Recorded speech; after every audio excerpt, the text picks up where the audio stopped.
Oke, sampai bareng dulu yuk.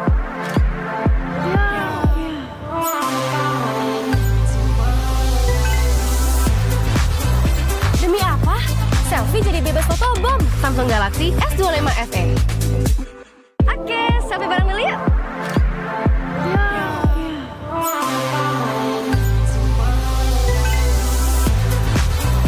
Demi apa? Selfie jadi bebas fotobom. Samsung Galaxy S25 FE. So good, I can't stop. Let's see the photos. Show me. It's more than my feet as soon as it drops. So you can try to fight it, but that music don't stop. We can make it even better. Ooh, send me that.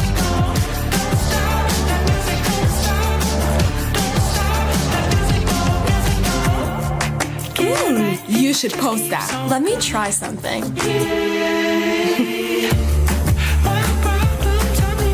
Look at mine. Oh, cute. Stop. That's hilarious. Don't stop. I'm gonna take a break. Sure.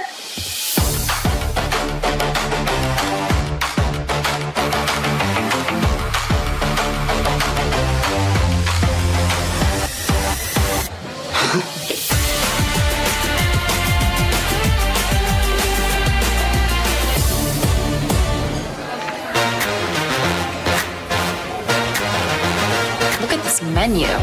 What should we order? Let's narrow this down.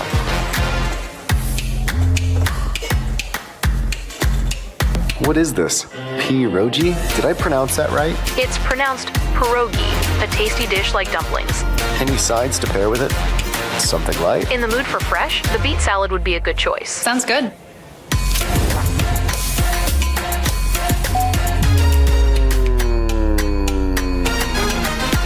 You off work yet? Guys, I'm done. Finally. All right, you ready? Ready? Let's go, come on. What's this noise? Oh, wait, one more thing. Look at this ice cream drop.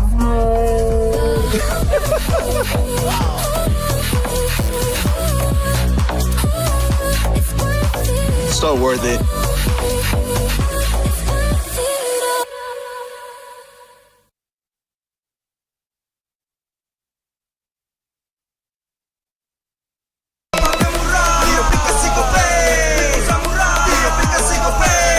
Walau yang lain terus berubah, kopi konsisten, kasihnya pasti murah. Tagihan murah, di aplikasi Gope. Transfer 100 kali per bulan. Download aplikasi Gope baru, nggak pakai lama. Dompet andalan gamers banyak damage-nya.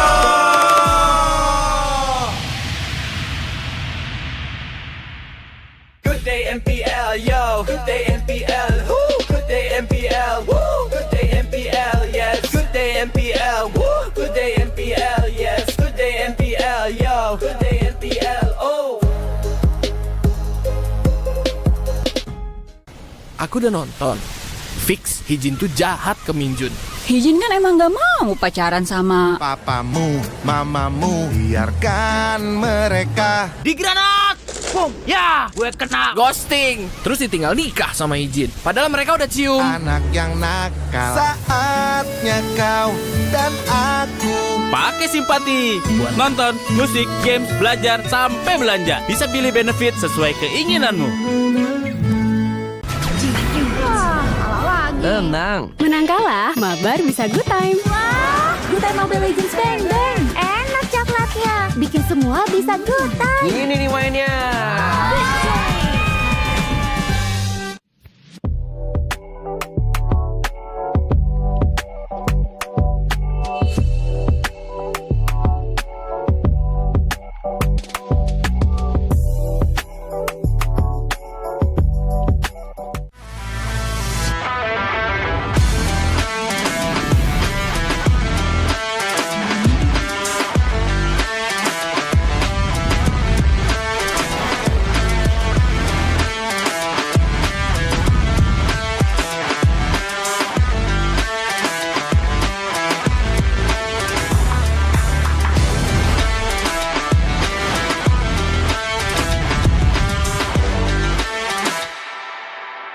Ini kesempatan terakhir kalian.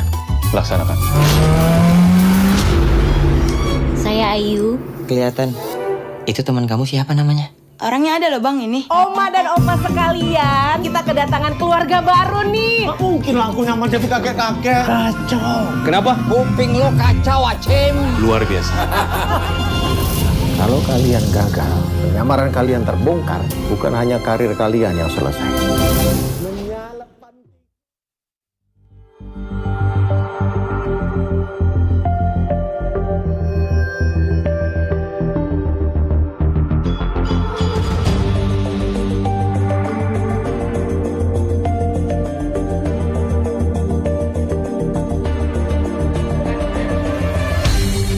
Aku kan berdiri dan terus berlari, terus ke arah puncak tertinggi.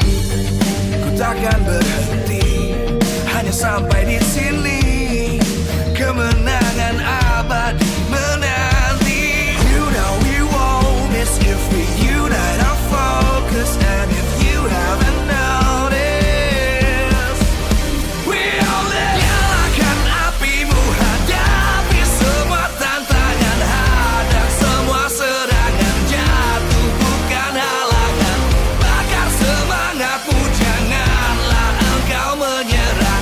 Kita akan buat sejarah. We all this, we won't miss.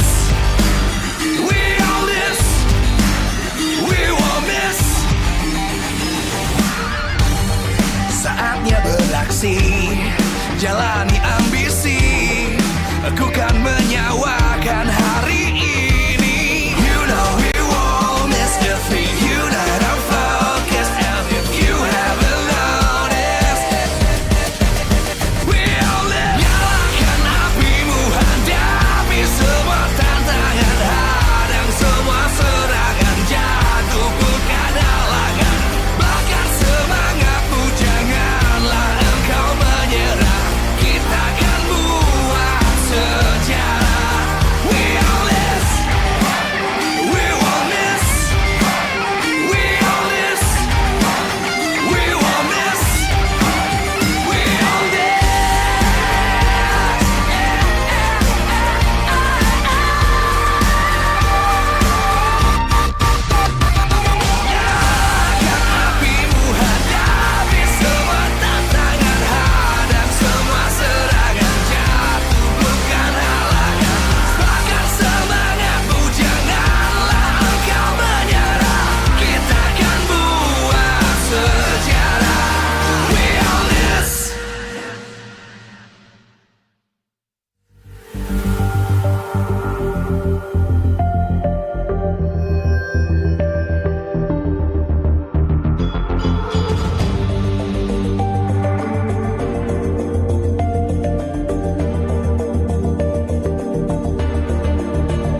dan terus berlari, terus ke arah puncak tertinggi. Ku takkan berhenti, hanya sampai di sini. Kemenangan abadi menanti. You know we won't miss if we unite our focus. And if you haven't noticed, we all live. Nyalakan apimu, hadapi semua tantangan, hadang semua serangan, jatuh bukan halangan.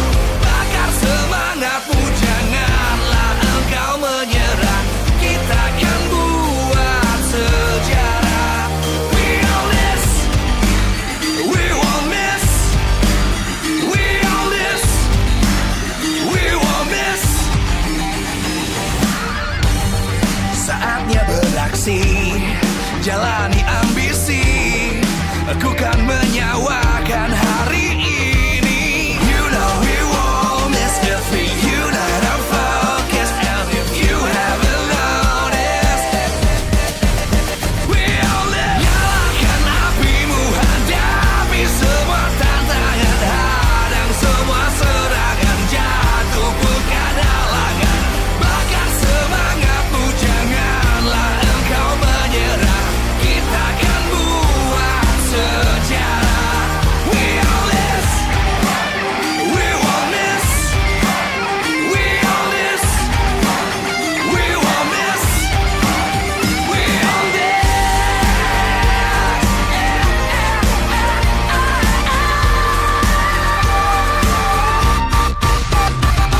Nyalakan apimu, hadapi semua tantangan, hadang semua serangan, jatuh bukan halangan.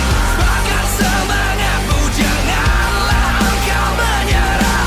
Kita akan buat sejarah. We all this.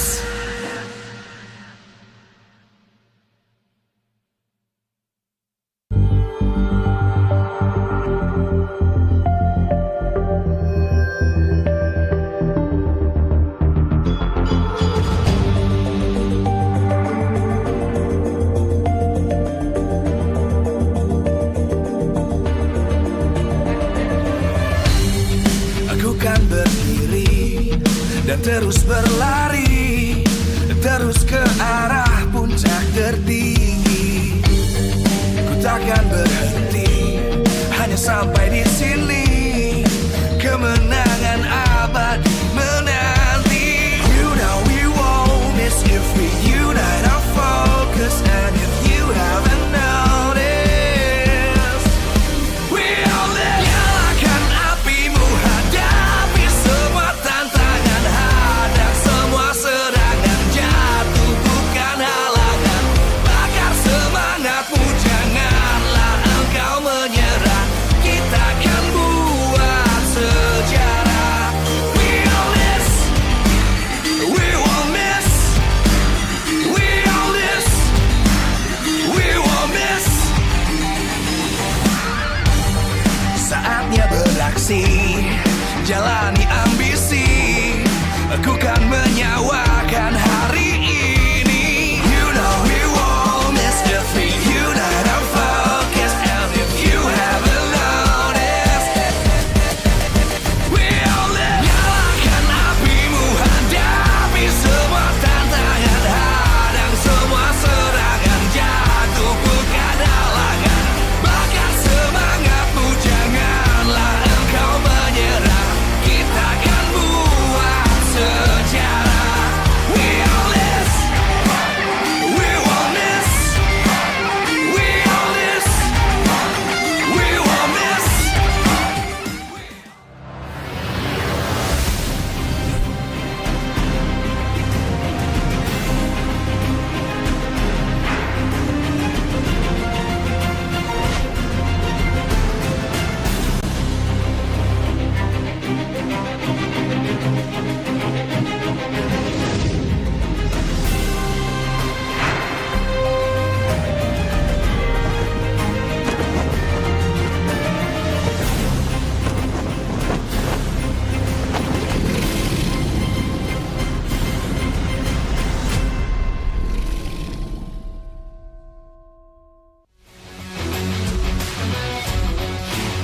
Live from Nice Pick 2, MPL Season 16 Playoffs is powered by Moonton.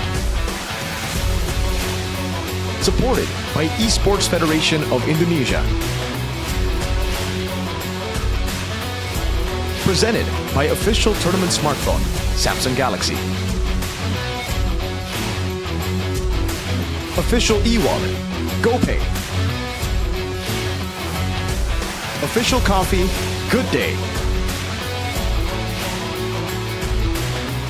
We own this.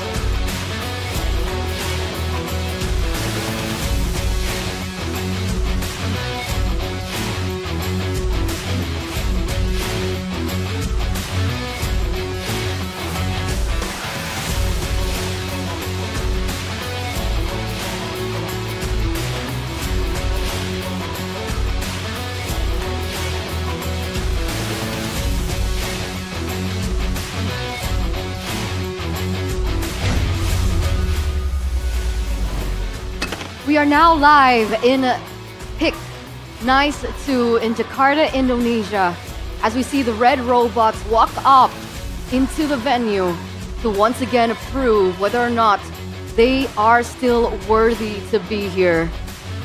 Everything on the line to remain in the upper bracket. You can see the players walk up in the venue once again here with Eman as one of the gold lane standards here in Indonesia. Will he be the one to make the difference, to go the distance in order to prove that BTR once again belongs? But on the other side, we have Alter Ego, led in by Nino, one of the key veterans. After the showing that they were able to do yesterday, will they be able the same success up against BTR in our opening match of the day, the Chaos Derby here in MPL ID Season 16 Playoffs Day number 2. Welcome back, ladies and gentlemen. Once again, with me, Eterna, as your desk host, alongside with Mirko this time, as well as Sheffin. Welcome, boys. Sheffin, you were absent yesterday, but how did you enjoy the games? Well, I gotta say, for me, it's a bit underwhelming, but I got to see Game 5 the first day, so I'm happy, man. Especially with the fact that we're gonna see BTR versus Alter Ego after this. Okay, what about you, Mirko? Yeah, I mean, it was exciting. 2 exciting matches yesterday, especially the Dewa versus EVOS matchup. First match, I think a little bit more lopsided for sure. I hope we're gonna see more competitiveness coming into the second phase, especially considering technically for some of those players like Erlan, it looks like they've already exposed most of their heroes. That's a thing, right? Because we saw a lot of pocket picks, cheese picks coming out yesterday. Do you think that that's all they have in their pocket, or they're still saving some strats for maybe later on? Maybe there's gotta be some strat that they still save, right? For them to go the distance, because you wanna make sure that you get out of the first round first. Now you have extra lives to work with in this stage. Now, even if you lose, you go to the lower bracket, but obviously you prefer to go to the next stage right away. Yeah, more chances in the upper brackets as well. So it's a little bit less pressure, we would say. But if they do drop, they go to the lower bracket and then they only have one single life left. So things are getting tricky here. We're gonna see exactly what BTR has to show today, because technically when it comes down to BTR and playoffs, it hasn't been a smooth ride every single season. Except for that one season. Was that season 7? Yeah, that was the only time we actually made a top 2. That's true. It's just been a horrible streak for BTR. You troopers know out there. I don't know any of them, unfortunately. But yeah, it does look like right now they gotta prove to a lot of people that they belong here. Like you said in the Arrival, can they prove to the people though? Because Alter Ego are looking super strong. Yes, a small misstep, I would say, in game number 1 against Navi yesterday, but after that, Zephyr 6 got their players in line instantly. And I think for me, that was very impressive, considering they have a lot of rookies or newer players into playoffs. Yeah, I think they also talked about it up on stage, right? About, maybe not being as heated in game number 1. It was just a warm-up for them. So let's see whether they go through a similar kind of run today, or they can go ahead and get game number 1 from the get-go. We're looking now at the playoffs bracket. Earlier on, we saw Alter Ego and BTR as the first match, and then the second match, we will have ONIC versus EVOS, or people now call it the International Derby. Yeah, two teams that have proven themselves that they are one of the top dogs in international scene. Not so much for EVOS for the last few years, but we know that they are the only team from Indonesia that have reached the apex of Mobile Legends competitive esports in M1. But we gotta see more from these White Tigers, man, because yesterday it was not really convincing from them against Dewa United. I expect them to at least win in a 3-1 fashion, even 3-0, if we're going by the form of the last few weeks of Dewa United. Yeah, I agree. I think when it comes to the quality of players there, EVOS definitely have way more of an edge compared to Dewa United, who personally, I think, only have the advantage in the draft. Aside from Kin, everybody else is kind of subpar, you know? Ray is a good shout-out as well, but player quality-wise, it's all about EVOS. Coach Wright was able to get them a lot of good drafts, though, and I think that's the reason they were able to get so close to EVOS. I thought some of the games that they lost to EVOS were also games that they actually won in the drafts too, like game number 1. So EVOS, big question mark going to be sent to them, especially going up against the best coaching staff of the season. ONIC will know how to exploit that. They know the Granger's a no-no. So what are we expecting today? Are we expecting both upper bracket teams to move forward, or do we see a world where one of them actually drops down to the lower bracket? Well, for me, ONIC versus EVOS, even Realize put it the best in the talent room. If ONIC loses, he's gonna burn his jersey, you know. But BTR versus Alter Ego, I feel like there is a bit of chance, or maybe more than bit of chance, for Alter Ego to be able to qualify to the next round over BTR, knowing that Alter Ego, later part into the season, they were able to win against ONIC 2-0. That was really, really good match. Like, I would put that with BTR versus ONIC too. Like, BTR winning out against ONIC 2-0, that's, you know, almost to the same level as Alter Ego's dominance against ONIC. Yeah, I think both these teams they have the right tools to beat each other, right? That's why the first match is definitely going to be more 50-50. We're going to see drafts, playstyle, everything, the experience as well. And that's where BTR actually has the advantage against Alter Ego. A newer lineup, very, very new if you look at it, because even Rin, the guy that reverse swept BTR from last season, isn't here anymore. He's back in the back rooms with Zephyr and Six, maybe, you know, part of the analysis table with the boys there. But Yazuke has been performing really well, and that's what surprises me a lot. Because in the regular season, start of it, I think we both had our doubts about Yazuke on the Eastern Chin. He's just not clinical. He's the flashy type of jungler who wants to make plays on the Haya, on the Lancelot. But when you get him a slow pick, that's where they struggle. Again, they've proven this wrong, though, with yesterday's performance. And again, like Jeff mentioned, the win against the final bosses of ID. Yeah, that's something that we are going to be looking at today. But, I mean, there's room for swapperoos. Swapperoos, yes, sir. Because we saw that from Swalo, right? Yesterday with EVOS. Do you Yeah. think we might be seeing something similar with Alter Ego, or is this their main 5? If we're talking about just Rin, I don't think Yeah. so, I gotta say, because just because of the fact that Rin cannot play the Fanny, that is a huge hit. Yes. You want to have a jungler that can play the Fanny, that can sacrifice that one bench slot Like from Ron. your, yep. Oh, are you really sure that you want to put Ron in this stage? I'm not really sure, man. But from the stuff that I heard from Coach Bam, Ron is amazing. Unfortunately, can't really replicate it here in the big stage, and that's why Nile obviously is the #1 option for Coach Bam. Just because of the fact that it's not even the mechanics, which is already a plus point for Nile. It's the mentality. He knows that he's better than everyone. You know, maybe for other people out there, they might disagree, but Nile, for sure, Exactly. holds that mentality. I mean, I think he did mention that in the interview, right? I think a lot of people, even Beloyski was mentioning in an interview where he's like, you know, the one thing that makes Niall so different from everyone else is that he's so confident. It's like a mental game that everyone is losing against him, which is why I think, I forgot who he was up against, but, I think it was Ray. The big question was like, Ray, coming up against Niall, will you be able, or what do you have planned to kind of beat Niall in that mental game? And then Ray's like, I can't. That's just something that Niall has. But we're looking at this right now, the champions race. We saw the same poster yesterday, but this time around, Dewa and Navi, unfortunately, they're a little grayed out here. So we started the playoffs with 6 teams, and now we're down to the 4. The big question is, who will be able to move forward from this point on? We still have ONIC, Alter Ego, EVOS, as well as BTR. Yeah. I think we got an amazing top 4, by the way. I gotta say that. It's been a while since we've seen, you know, a top 4 that deserves it. I think this is top 4, especially after yesterday's convincing performance of Alter Ego. Basically removing my doubts from game 1. Yep. I'm glad we get this. I think we have a lot of close matchups coming up. If BTR drops down with EVOS, then again, that's another 50-50 matchup. If Alter Ego drops down with EVOS, I would say it's another matchup where, again, we'll definitely see those strong suits, those pocket picks, those cheese picks come out. No one's going to be saving Strat for the grand finals. Well, sure. Except maybe ONIC, you know. That we don't talk about. You seem like you disagreed. Well, for me, here's the thing, right? Just based off the fact that what happened in the last few weeks, I think BTR ONIC is the S tier. Alter Ego is creeping up towards the S tier. I think EVOS has a big gap towards the top 3 currently, for me at least. So if I were to pick one team that will, not qualify to the next round and will fall in the lower bracket, it's gonna be EVOS. No, but I have to agree. I mean, after that performance yesterday, we saw a lot of mistakes happening. The drafts were a little bit shaky as well. Is this something that has not changed since the regular season? I mean, they underwent like a 1-week break. Yeah.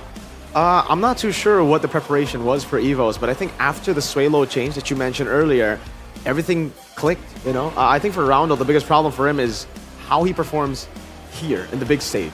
Like in the regular season, he was the better choice compared to Swalo, but Swalo seems like the big game player. And with him entering the lineup, everybody just felt loose, dude. I don't know if it was because of the mid-prio or the comfort in the Lunox that he was given, but everybody was able to play their game.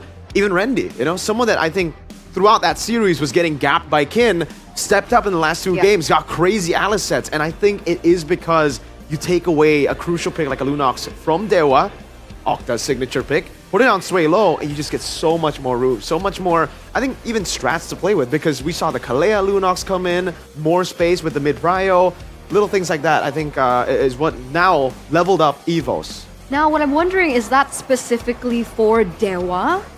Or will that strategy be the same strat, the starting 5 for EVOS moving forward into the playoffs? I think it is, man. Roundel's too shaky, way too shaky in the playoffs. Okay. Yeah, for me, you can see Navi versus Alter Ego also kind of... Navi try to, abuse the fact that Hijime is very reliant on the Kimi, right? So that might be the case here too for this matchup. Okay. But it looks like Bude as well as Alyssa are ready, I believe, with the gold laners of both teams. My goat. Festival ini Bude Clara dan Alisa bersama dengan kedua gold lane yang akan saling hajar. Di saat ini, sesaat lagi Derby STM ada Arvi dan juga Eman. Halo. Harus bagus. Oke, kita pengen tanya-tanya dulu nih sama Eman. Eman, gimana persiapannya jelang Derby STM hari ini melawan Alter Ego? Siap banget sih, soalnya kemarin kita punya 1 hari kayak libur gitu kan. Itu kita maximize di scrimnya. Oke, jadi sudah maximize untuk dari 1 hari itu sudah latihan nih Bude? Iya, sempat latihan, sempat ngeliat berarti. Tapi apa pendapatmu tentang gameplay Alter Ego kemarin? Jago sih mereka. Ya. Jago. Arvi dibilang jago Alter Ego. Udah jago belum Alter Ego? Masih belum, masih banyak blundernya. Masih banyak blundernya, tapi di sisi lain Bigetron bisa melihat gameplay kalian. Di saat Alter Ego belum tahu nih gameplay Bigetron untuk babak playoff. Gimana cara Alter Ego untuk mempersiapkan diri hari ini, Arvi? Mungkin meminimalisir keblunderan dari AE-nya sih. Oh, jadi fokus ke timnya sendiri? Fokus ke tim sendiri. Serem-serem gitu gak sih? Bigetron mode playoff menurutmu gimana, Arvi?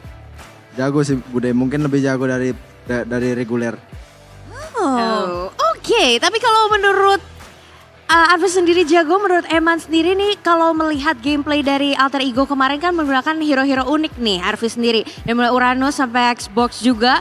Menurut kamu sendiri gimana menghadapi hero-hero unik ini? Mungkin kita harus siap aja, soalnya kita nggak tahu mereka mau keluar lagi apa gitu. Ya expect dan expected aja nanti. Ya. Oke, expect the unexpected aja. Kalau dari Arvi sendiri gimana nih? Ada ekspektasi tersendiri kah? Nggak ada sih, main aja. Main aja ya. Oke, tapi ngomongin soal hero-hero juga nih Bude. Menurut Eman sendiri, saya pengen tanya standar gold lane yang sekarang itu menurut kamu yang luar biasa itu seperti apa sih? Apakah yang main marksman biasa aja? Atau kamu punya standar sendiri nih Eman? Kalau menurut gua harus bisa main marksman dan fighter gold lane sih. Oh, itu standar dari kamu ya? Iya. Harus bisa versatile berarti. Berarti dua player ini sudah masuk ke standar gold lane dong. Kalau Arfi sendiri bagaimana? Standar gold lane di MPL Indonesia? Standar gold lane di MPL Indonesia seperti Eman Bude. Standarnya ada di kirimu ya? Yang seperti apa sih? Kasih tahu tuh. Eman tuh seperti apa tuh? Jago pakai jago pakai fighter Bude. Oh, jadi harus nggak cuma bisa tapi harus jago. Ya benar, harus jago. Oke, kalau ngomongin top 3 gold lane di MPL ID, siapa aja Arfi? 1, 2, 3. Eman. Oh, Eman. Kalau Eman sendiri, top 3 gold lane menurut kamu? Arfi.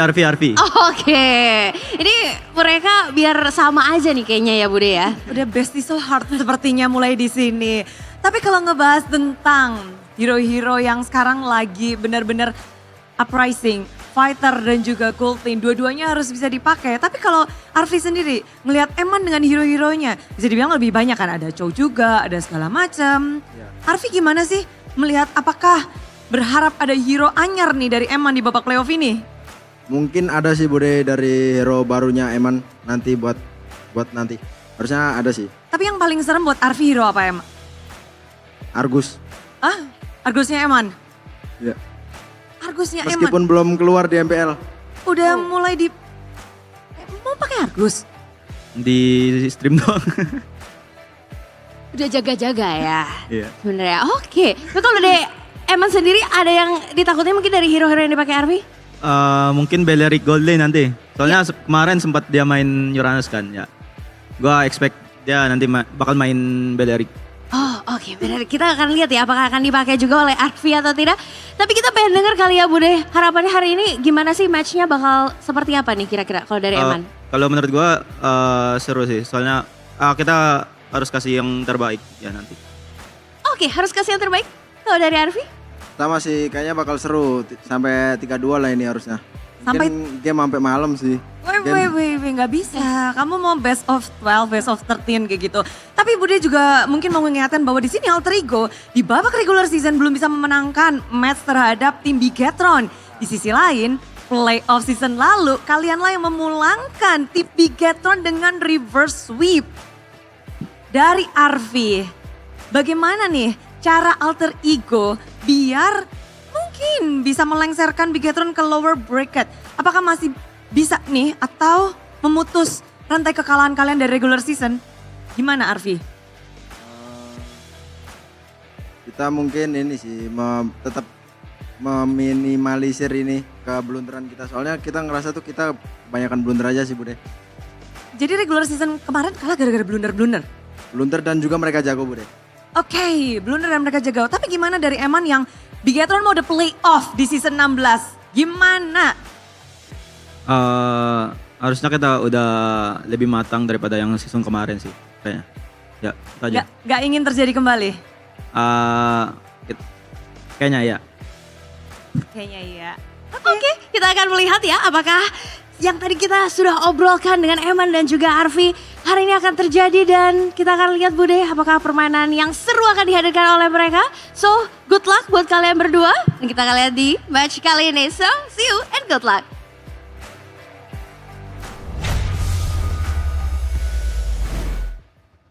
With this next matchup super heated, I would agree that that's one of the main topics that we should discuss about, right? The gold lane matchup between Eman and Arfi. What's up with the face? Please don't bring up the Argus, bro. That was a bait by Arfi, man. Eman, keep it on streams, man. Just keep it on I mean, we didn't think that the Uranus gold would work, and it won. Fair enough. But I think Uranus actually has shown to be quite, it's a pick in XP. That's something you can use in MPL. Argus, though, it's like Brandon Kent stuff. Do you agree? Do you not think that they should pick up the Argus? Well, I always welcome variety for the sake of variety in terms of hero play. I don't care if it's how bad it is, just play it. Oh, there you go. I like that I want to see new heroes. That's Me it. too. That's a good mindset. We have That's a global ban mindset. system in MDL, guys, if you guys want to see that. Maybe not here, maybe not here. That's true. But, speaking of the golden standard of MPL ID right now, what do you guys think about that? Do you agree with what they said? That the golden standard for a gold laner now, they have to be really good at using both fighter and traditional marksman? Yeah, I think for them, because both of them play fighters and normal marksman, it makes sense for them to say that. But I think for me, really, if you want to be the standard, you just need to you need to perform. That's it, right? Like if you're given the Granger, if you're given the Harith, and you can only play Granger and Harith, and you make it to M7, you're still up there. I'm talking about you, Domeng, right? Granger, Harith, M7, no problem. So Erlan is okay? That's my boy right Fine? there. Hey, Erlan can do no wrong in my eyes. What do you think, Shepard? Well, if your game plan is to build around that Granger comp, then there's really nothing wrong, right? Exactly. You know, if it works, why not just do it? It might seem not pretty, you know? It might seem boring for a lot of people out there. One-dimensional even? If it gets the W, there's nothing wrong about it. I think the only problem with that is what happens if the Granger gets banned, or what happens if the Granger gets taken away. I think maybe that's the concern that we're looking at. So variety, is it important or not? It is, but it's also really good if they stick to just one plan. Because again, if you want to take that away, you need to ban it in the first phase, leaving other super prio picks up for grabs. So if we're talking about that, then we also have to, shift our focus a little bit here to the roamers, the young blood roamers, Finn versus Alec. I'm seeing a lot of comments in certain posts saying that Finn was robbed of most improved player. How do you think that Finn has done compared to last season? I think he's done phenomenally. Again, last season he was the second choice roamer. It was still light as the first choice for Bigatron. And I think all the way from back in season 14, season 14, yeah, with Key, he was also just the second choice. He was always a second choice, an option for BTR, and I'm very happy to see him finally get the chance to actually perform. One of my friends, Trooper as well, has always been a big fan of Finn. When he got promoted in season 14, he was like, no, Finn's better than Key, Finn's better than Light. And I guess we get to see that now, right? Like when you have a team full of flashy members, sometimes it's good to have one guy who's stable. It sounds a lot like TLPH. It just pretty much puts with ONIC season 11, season 12. Finn, he's been improving a lot of times, or too much this season. I thought it was going to be the weak link for BTR coming to the season. Same with Shogun, right? Because I need to see more from these two teams, or these two guys, to be able to carry them into this position, and they've done phenomenally. On the other side though, Alec, I think also with Finn, some people said that he should have gotten the most improved player. Yeah. Oh, so two players that were quote-unquote robbed of the most improved player category. You can also say that a lot of people also thinks that Finn is deserving of that second team spot. Yes, sir. Oh, who was second team roamer? Alec. It was Alec. Oh, it was Alec. I'm not mad though. I'm not mad about it. So it's like a trifecta.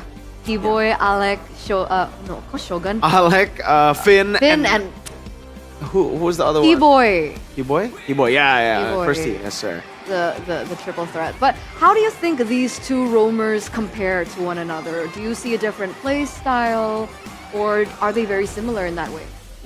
I think they're very different. Like Alec is the flashy kind of guy. He wants to have those sometimes carry picks, but when it comes to the meta, it still comes down to them taking Gatot Hylos over. But when they do have a way to go to some cheese picks, Finn still relatively stays safe. Badang maybe, but Alec goes on Hellkurts and Hildas. Yeah, for me, Alec, when you think about certain heroes, Grok, for example, you think of Alec, right? When you think of Badang, you think of Finn. So both of his players, they bring out maybe in a way, in terms of setup, kind of similar, but I think when you're talking about the mid-prio, I think I'll take Alec over Finn any day of the week. Okay. Let's see what the casters think. I think they're available right now. Boys, you there? Ring, ring, ring, ring. Hey, don't slack off. There Gotta we work, go. boys. What's up, Glory Hunters? We have Goni and Realize as the casters. What did you say? We're here just to say Bigatron might go to the lower bracket. Yeah, exactly. Whoa, wait. Hey, don't take it. That's factual. Don't worry. That's rage bait, bro. Oh, No, actually, Goni, I had another scenario. What? So ONIC's gonna win, Bigatron's gonna win. Okay. Meet in the upper finals, and then we will knock them down to the lower bracket. Who's we, by the way? Who's we? Who's we Are you right now? playing? Like you and Keyboy, or Me, Kyrie, and the boys, and Goni too. Me and Kyrie and the boys and Goni too. Okay. That's I like that idea, but that's a little bit too vanilla for me. Right? That's not predictable. That's predictable. I feel like Bigatron will lose in this match. ONIC will win, of course. Yeah.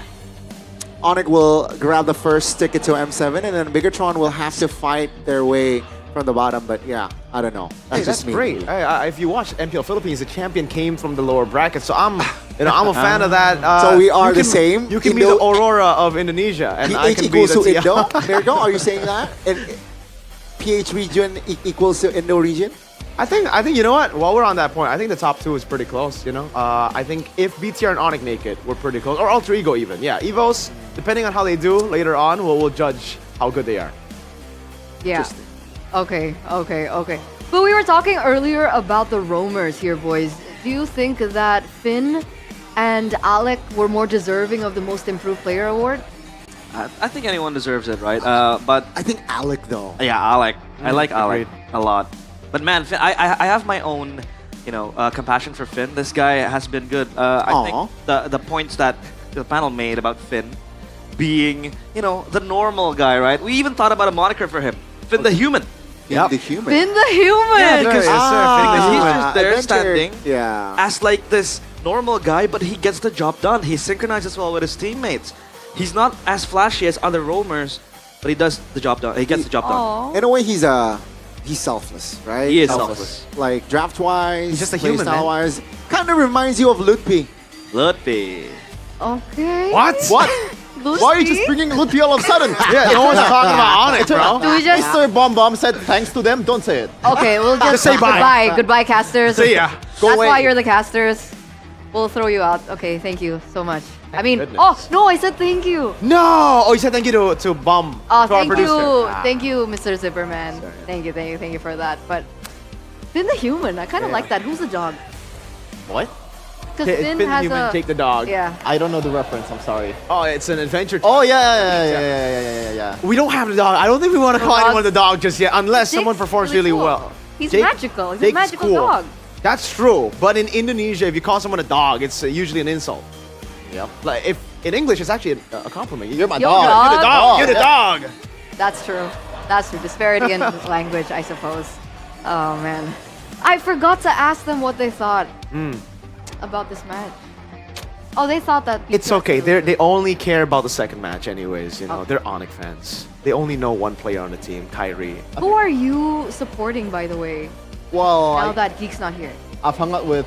Don't say. You don't have to say that. No, Let's we're on the not- same boat. We're on the same boat. Oh yeah, you're right. It's You're so right. You can good. say it. She's the only I one who can passed. say it. You have to pass. BTR all the way, man. There's a reason why I'm rocking red. Hey. Wait, Alter Ego is also red.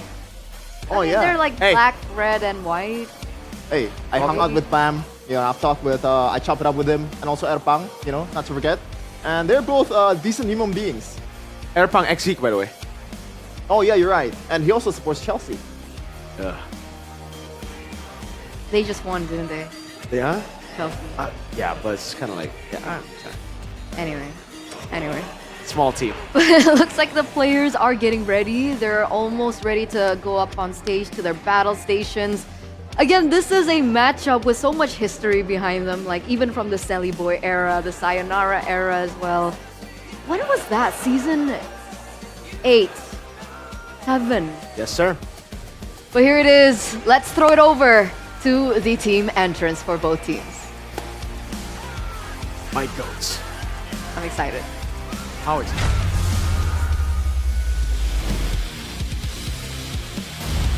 Kedua tim yang akan bertanding hari ini, Alter Ego dan juga Bigetron by Fatality, siap memberikan permainan terbaik mereka. Alter Ego tampil mengesankan di babak playoff, namun Bigetron juga tampil sangat konsisten di babak regular season. Inilah kedua pemain hari ini, Derby West Ham.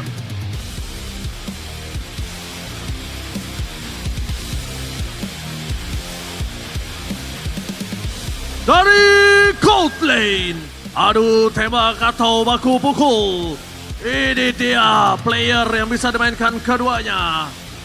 Tentunya dari Alter Ego, Kubu Merah.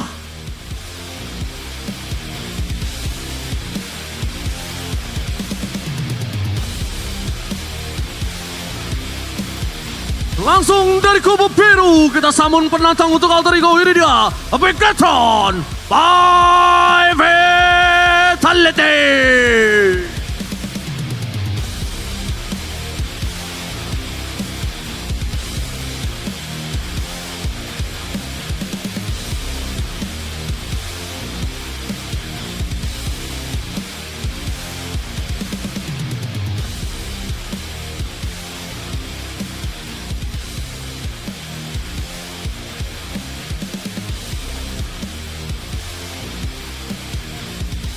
adu tembak, adu mekanik, adu farming, dan tentunya permainan versatile bakal mereka tunjukkan. Mari kita sambut star gold laner kita, Arvi versus Eman. Pergerakan yang luar biasa dari para roamer membuat lawan waspada. Inisiasi mereka tidak terduga. Tentunya akan ada di roamer. Oleh versus V.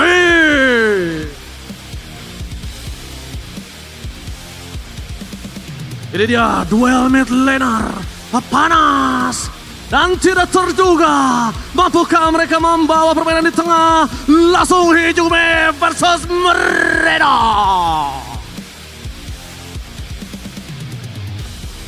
Jungler berdarah dingin melawan Yasuke. Sang penantang mampukah adu retribution tanpa bergetar? Mari kita sambut dua jungler. Yasuke versus Nahel. Veteran versus rookie of the season. Mampukah Nino menghadapi sang penantang rookie? Beradu laning, beradu rotasi. EXP laner Nino versus Sagon.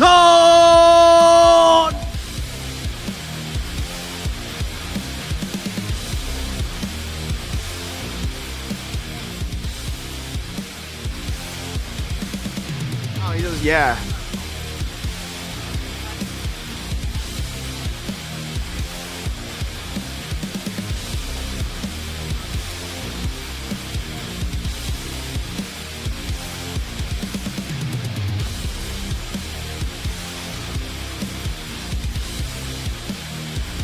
An introduction fits as ever for our next matchup. BTR and Alter Ego and their lane face-offs. Some were cold, some were a little comedic, some were a little awkward, but we get to taste just exactly the disparity, the distinctness between these players. Some veterans, some rookies, and I think your personal favorite there was the almost last one, Yeah. Shogun and Nino. It was the two side lanes, man. Really, really good stuff from Eman, Arfi, Shogun, Nino. They know how to keep a straight face, you know? Up until the very end, you know? Nino tried to keep it in together. Eman, Arfi, that was cold, though. I like that opening. Yeah, for sure. It brings a lot of spice, too. Like, I don't care. I want beef in MPL, you know? I don't care if it's fake beef. Yeah. Just for the show, man. We need some more confrontation, more conflict in this esports. The two spicy boys are out of MPL, though. Yeah. Who are the spicy boys? We don't talk about this. And Aaron. Oh. Okay. Udil and Aaron. Oh, yeah. Anyway, BTR, Vitality, and Alter Ego once again. I think we had a little bit of, discussion surrounding the gold lane, but we haven't really touched about the junglers, right? Yep. How are we thinking about this matchup? Whoa. They're doing some stretches there, but in the matchup department, yeah, that's an interesting way to start things up, but Bam and Airpong, they've had very, very strange ways of dealing with pressure. I guess this is one of them. Niall's mentality, I think, is his strong suit, something we've been building up towards this matchup as well. Yasuke, a rookie. Yeah. Just like the way they were announced, the rookie versus the cold-blooded jungler, I think it just comes down to how Yasuke deals with it, because mechanically, I think both are on par. Yasuke has shown how smart he can be, how good he can be, but now, how does he face off against a guy who we've all, even Baloyski back at home watching this, have complimented for being so strong mentally? Yeah, for sure. I think that's the biggest difference. It's just the mentality burden that these two players have. Yasuke obviously coming in as a rookie. Now, this is the big stage that he needs to perform on. It's gonna be different, man. In the playoffs, the pressure is just a whole nother level. On the other side, though, Niall, I actually talked with Coach Bam. He said, he put it this way, Niall is the most coachable player that he had. Oh. He can be as hard as he wants towards Niall, while for example, for other players out there, he needs to maybe tone down a little just to fit what they prefer. And that's the mental. Yeah. That's interesting. I mean, I would have assumed that Niall would be very difficult to teach. Just as, face value, just from his external way of being, I think it's kind of like a double-edged sword. When you have a player that talented with that strong of an ego, I would say, if he respects his coach, if he thinks his coach can teach him something, he'll listen. But if he thinks the coach isn't good enough, then he won't. Yeah, for Niall too, I think the double-edged swordness that he has disappeared in BTR because Bam is the one that brings Nile to the team. You know, he literally convinced BTR to sign him because he knows that he can handle Nile. That's the story. There you go. By the way, looking at the meta checks for both teams, you can see in the pocket picks that they share a similarity there. Xborg, gold lane, 100% win rate. Is that something that we will expect to show up in this matchup? I think it's very situational. For sure. It really comes down to the matchup. If you're up against a lot of the fighters, then the Xborg shows up and demolishes those fighters. But if you're up against a lot of poke, Yves, Farsas in the mid lane, you are going to get your Faraga armor torn to shreds. Okay, so it depends if on the jungle matchup and the mid lane matchup, or just the jungle? Literally the whole thing. You have to look at it from the whole composition from the other side. I'm an Xborg user myself, so you know, if what's your win rate? 70%. 70%. That's impressive. On solo. It's solo server or solo As queue? what? Solo ranked. On EXP or? On EXP, obviously, because I'm an EXP laner. It's one of those heroes that, you know, if you mid the condition, it's literally unbeatable. Yeah. There's nothing that can solve the problem that is the Xborg. Oh. Dangerous grass though for our first game in this match. Do you think this will have a difference or an impact towards the heroes that we're going to be seeing? Yep, no Hellcurt, no Hilda. I think both those picks, you know, Bigatron have been doing amazing on the Hilda. The Hellcurt, again, something that Alter Ego have chosen. Not really a Finn type of pick, so I don't think Finn's going to have it picked up for them. It'll most likely be banned, and I already see it banned, so there you go. Yeah, BTR, take it away. So they're respecting it away from Alter Ego, considering we have seen Alec pick up that Hellcurt before. We're looking at the drafting phase now, ladies and gentlemen, for game number 1, presented to you by the official tournament smartphone Samsung Galaxy S25 FE. Alongside the Hellcurt ban, we do see the Arlet taken away. Lunox and Kimmy are the two heroes that have also been eliminated from game 1. Alongside the Jushin, that's 3 mages. Yep. You know, the CC is of utmost priority for BTR, so Alter Ego are trying to choke down on the mid. For sure. I think they're literally trying to get the scaling mid laner away from BTR, trying to erase the flex potential, even though it can still be bring up anyway in this kind of meta. I think they don't care at this point whether it's Kimmy or Lunox in the mid lane, they still want to bring up the fighters in the gold lane too. Even tanks, Uranus has been picked for Arfi in the last match. So you think CC is going to be prioritized here, taking it away from Alter Ego? Surely, right? With the Ascension ban, though, I think the Lancelot gets a little bit more value now, right? Bigatron by Vitality. The CC Gata can show up, though, and that's why they are thinking about it real hard. They have to think about the different ways that Alter Ego can capitalize on a Lance first pick with the CC Gata open. I think the safe choice is still the CC Gata, or sorry, the CC over the Lancelot, just so that the Gata CC doesn't come out straight up from the right side. So what is the way to eliminate the threat of CC? Considering CC is a flex pick, can be put in the gold lane, it can be put in the EXP lane. Yep. For me, it's not so much about like deterring the CC. You have to get the Gatot first here. There's no way you gotta go towards BTR. The question is, what is gonna be the other pick though? If you're going by what Mirko told us, it's probably gonna be Lancelot, but what else is there? We saw a lot of emphasis on Brock yesterday. They go higher. Interesting. That should be the Gata Kacha though, yeah. That one is a must. You have to deny that pickup. And to answer your question, Eterna, you don't think about the CC. That's what you do when you're up against CC. Mostly, you think about how you win out the trio mid and you go for those early turtles. Take CC out of the equation for now. Because again, you don't want to pick up those winning matchups just yet, just because you don't know where it's going to be flexed to. BTR though, and the Grok fits the bill for them, right? Usually when you don't see the Gata Kacha here, the Grok comes around, and I think it's a bit too greedy for them to not pick up a jungle.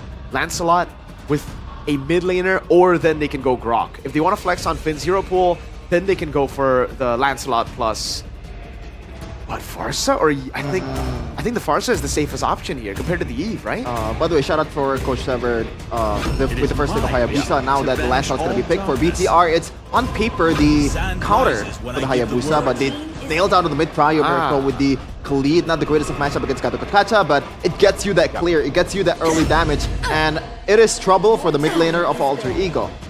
Now Harry's going to come through. It's no flex at all for Alter Ego, which is quite interesting. So now we do see coming to the second phase that the Granger has been banned out. They want to allow Hera to have a little bit more space, but now without both of them securing their mid laners, what's left on the table aside from the Farsa that you mentioned earlier? Farsa Eve right now, the Valentina is a good option if you want to try to take one of those big ults away. But yeah, I think Bigatron by Vitality, they've basically set up for their composition to have mid-prio. Selena? Whatever mid lane you have, exactly. So they're thinking of whatever mid lane we get, we will win out that mid-prio. Yes, it's not the best matchup against the Gata Kacha, but all we need is to clear out mid quickly, rotate a turtle, and set up for Nile. I think it has to be Selena for Moreno here. With the Uranus ban, it makes sense. Yeah. And Ruby, obviously, just limiting that flex potential coming in from BTR. And it also fares well against the heroes that's coming in from Alter Ego. It stunned the Hayabusa. It is trouble for the Harith also. Now for BTR, if you're going by the same route, might be Esmeralda ban? Or do they want to pick it themselves because the fact that there's a Harith on the other side? I'm not a big fan of the Esmeralda, man. I think for BTR, they're done with the bans onto XP. Unless they want to take away... No, there's no need to ban out the Yuzong anymore, right?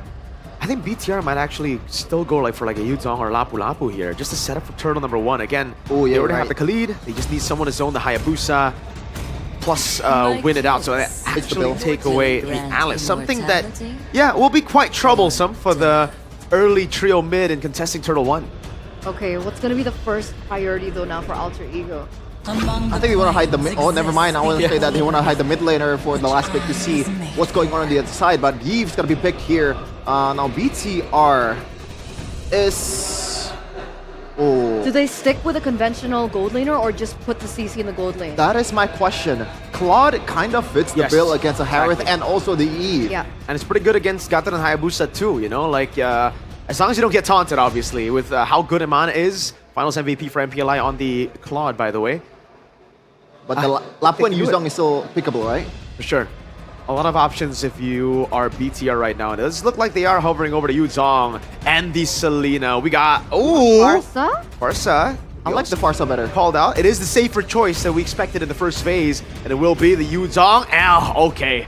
Those big ultimates were too juicy for Moreno to stay away from his signature Valen. Signature Valen, power pick Valentina for Moreno, real world manipulation also available for him to utilize.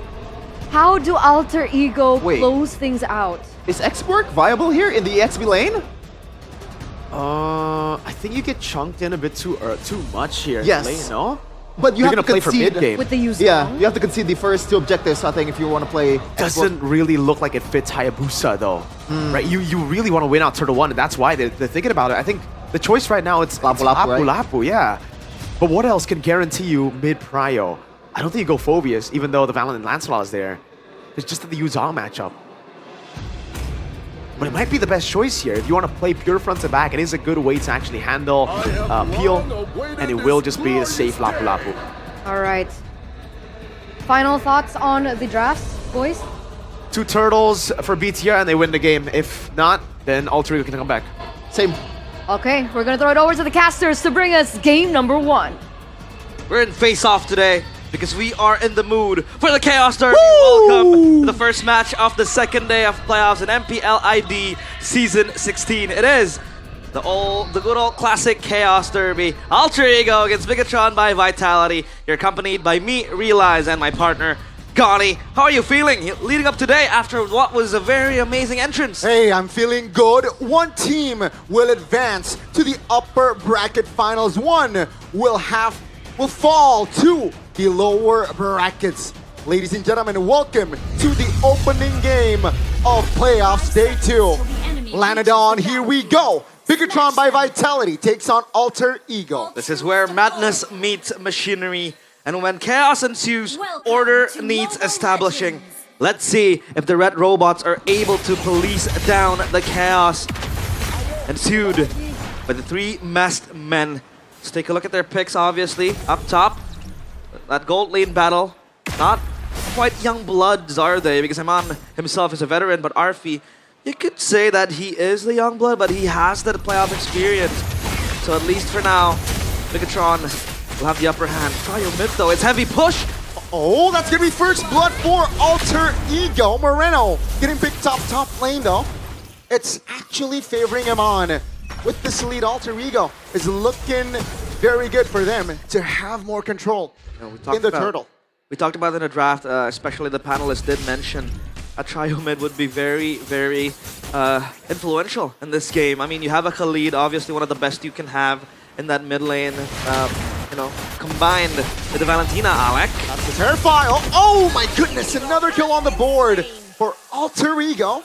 As Aman here is looking to find some trades, but great early game from Alter Ego. Alter Ego, they like it. Rough and the chaos just imbued early on. This is minute 1, coming to minute 2, and they're able to get a few kills towards the core players too. It's up towards Hijume, towards Yazuke as well. And Yazuke with that Fury Hammer, will he go the Sky Piercer build? Because yesterday, I mean, it was a Granger, right? But I think he's going to play it safe. Yeah.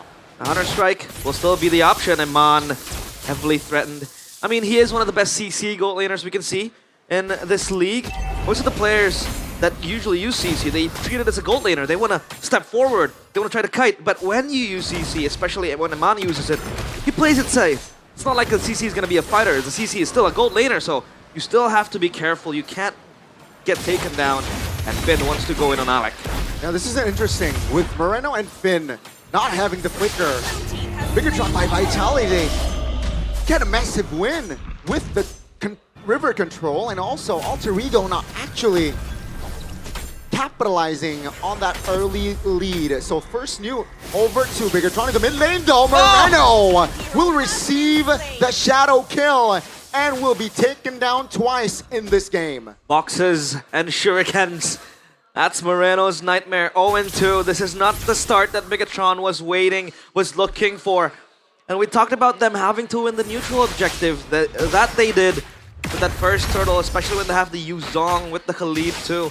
But at least Alter Ego are keeping score with the kills that they're able to get. Predictions. Oh, Moreno. Interesting flicker. That's going to be Yazuke now jumping in with the shadows. Not connecting though, but that flicker is questionable. Oh, I thought he was waiting for a set there coming in from Finn. He had level 5, he had the IMU as well, so maybe he would want to go for the RWM steal, possibly.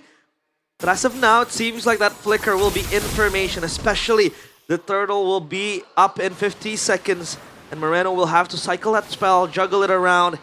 Alter Ego, they love this. They like the early game. They like it when they can take control of it. Hunter Strike completed for Yazuke, adding insult to injury. And Bigatron, they have to be more wary. Meanwhile, up top, the Harith, all he needs to do is just survive and scale for the late game. I mean, the Harith himself is a lane bully, but the CC is also quite scary. Even if that is the case, Iman is up 1 level against RP, so Iman is actually doing very, very good. Iman is is okay right now. Oh, Shaman Force pops. Iman 50% HP. Great dodge. 10 seconds on the clock here for the second neutral objective of the game. And Bigatron, they really need that turtle. Yeah, they do. I mean, Chogun is close by. He has the War Axe, but will he walk up top? Because this objective might be just as important as this kill towards Iman. That's a shadow kill. All the minions saved Iman. Now Finn looking for some counterplay. In the back, it's a 2v1 with Arfi around. Alec here with the taunt already charging. That's going to be the taunt on towards Finn. Oh, that's the heal coming through. Now let's focus on the Lord. 3 members on the river. Nile, 50% HP. Nino, terrified. That's Nile collecting the second turtle, but he will fall in the process. Alter Ego will force the fight. Shogun taking out Alter Ego. Looking very good. And that's going to be Finn off the board as well. That's a turtle for 3 members, possibly more, as Yazuke finds an angle to connect the shadow kill. But will it be enough? Not just yet. It's a battle of instinct against intellect. And Alter Ego, they like their killer instincts online. Completely taking control of this early game up against Bigatron. And Bigatron is still able to take trades. Hold on a minute. Nile pops the Thorn Rose and he's going to get out. But yeah, we talk about Alter Ego completely dominating the early game. They have the kills needed. They have the way to dictate this game. But at least Bigatron, they take these small trades with the turtle as well. And Iman, he has to be careful, but he is going to be fine. And up top, Alter Ego, they take a cross-map win with that turret up top. They have secured themselves even deeper control into that jungle area and that purple buff. And mind you, the turtle spawns there So it's going to be even more influential later on. They have to fight for that objective. Spells, though, up for Moreno. Finn blew his one out. So it's going to be very, very scary. RP Pops is the one forced to clear the wave. The first structure here already collected. That's a very healthy lead for Alter Ego. And it seems like they like this tempo, right? Realize that with the composition that they have, their mobility is actually matched with Khalid, with Lancelot, and Alter Ego. I like what they're doing. They're keeping initiative like this. No! AOG! Good night, CC. That's a taunt! Oh! Come on, will fall. 4 members with a dive. That's Nile, though. Taking down top lane as well. That's a solo by Yazuke, and 3 members are suddenly off the board for Bigatron. Piece by piece, the red robots are disintegrated. They're still strong no more. As Alter Ego, this is what you get when you want to challenge the chaos. You cannot set order on it. And they take 3 kills, take the structures, take the turtle. It is complete robbery. Alter Ego, they're not slowing down by any time. And Arfi has the Feather of Heaven. That's going to add more magic lifesteal in his own hands. But Bigatron, now what do they do, right? They need one initiation. They need a strong one at that. Yazuke is already very, very painful to deal with. The War Axe. Real room manipulation. Come on, will be taken down. 5v4. Nino was for flank. Nile goes back. The Dragon defensively. Alter Ego. They're collapsing the mid. Take a look at what is Alter Ego doing. The jungles is theirs. Everything is theirs, Gani. Everything that Bigatron has. It's all controlled, under siege by the 3-masked man, Alter Ego. Look at how much tempo they have all across the map. Purple buff stolen. They have the top wave pushing, even if Eman is gonna enjoy some gold from it, but the farming, you know, the minion gold is no longer the same as it used to be. Even down bottom, Arfi is gonna collapse on this turret. They need to respond. They cannot lose another structure, because if they do, they lose formation, and this could be very bad for them. Let's see. Real world relation pop. Finn, 50% HP. Amon looks for a flank. AOG from Moreno doesn't land. Take a look at the back. That's the 3-man. Petrify! RP down. That's going to be the shadow kill connecting onto Shogun. It's a 1-for-1. Nino trying to hold on with the zone. AOG doesn't land. Nile looks for an angle. Perhaps with Alec with the taunt. No follow-up though. Alec under the turret. Receives a lot of damage. Yazuke finds an angle. The window to take Finn down. Bigatron saw a silver lining. That was a 4-man Petrify coming in from Shogun. They did follow up. They were able to get Arfi in the process. That was the core member of Alter Ego, but Yazuke cycling his skills. Was able to get in, get out, get the damage going, and oh my god, Bigatron. Not even that single moment, a big moment, could save them. And now Alter Ego, they set their sights on the Lord, but Eman is here to crash the party. Let's see, Nile nowhere near. That's gonna be Yazuke. Oh, the disconnect. That's gonna be Eman dying all alone. That's a Dragon for the second time. Popped defensively. Bigatron looking shaky game 1. Yazuke is the real mechanic here. Destroying the steel and the armors of the red robot. 6-0-3. Completely outclassing Nile in this assassin matchup. Audience prediction by GoPay. It's quite close, but a little bit favored towards Alter Ego. Oh! Finn fighting more than he can chew. Will be taken down. Not a good sign. Alter Ego got the Lord top. It's a 5v4. The Holy Shield popped before the Lord even marches. That's going to be the Lord charge. Free one, and that should be a free turret, a base turret. Everything is free for them. What Bigatron have in the Land of Dawn is all Alter Ego's property. Look at how deep they are now. It's still the 10th minute of the game. The Bigatron, they have to hope for something to happen. Nile even pops in the Phantom Execution because of how Luke is able to exert. And look at all the Holy Shields pop. They have Prio in bottom side as well. Man, oh man, Bigatron. I think the only way they could really kind of get themselves back in the game is to have Shogun initiate for them, right? And then you can layer it up with Finn, with a Sandstorm, and then you need damage though. Alter Ego is just way too painful. 3-man Raging Sandstorm. Yasuki in the back, finds him on. That's a good Terrify, which finds Arfi. That's gonna be Arfi going down. Take a look at Finn though, with the heal. Shogun, a Petrify connects, no follow-up. Hejoin flickers out. Take a look at the back. That's gonna be Nino holding 3 members of Bigatron, and he survives. Bigatron by Vitality. They are down 10k gold in 11 minutes. Nino is a man possessed, holding 3 members to his own self. As Alter Ego get the job done in the backline, it was Yazuke getting in. A few beatings to Shogun. And this guy, man, Yazuke, what a game, 8-0-3. And he made a statement, Gani. He said that he's not afraid of Kyrie. And he says that he is the best jungler in Indonesia, Yazuke. Even better than Kyrie, he says. And at least for now, he walks the talk. 8 kills, 0 deaths. Against Bigatron. Against Niall and Ahmad as well.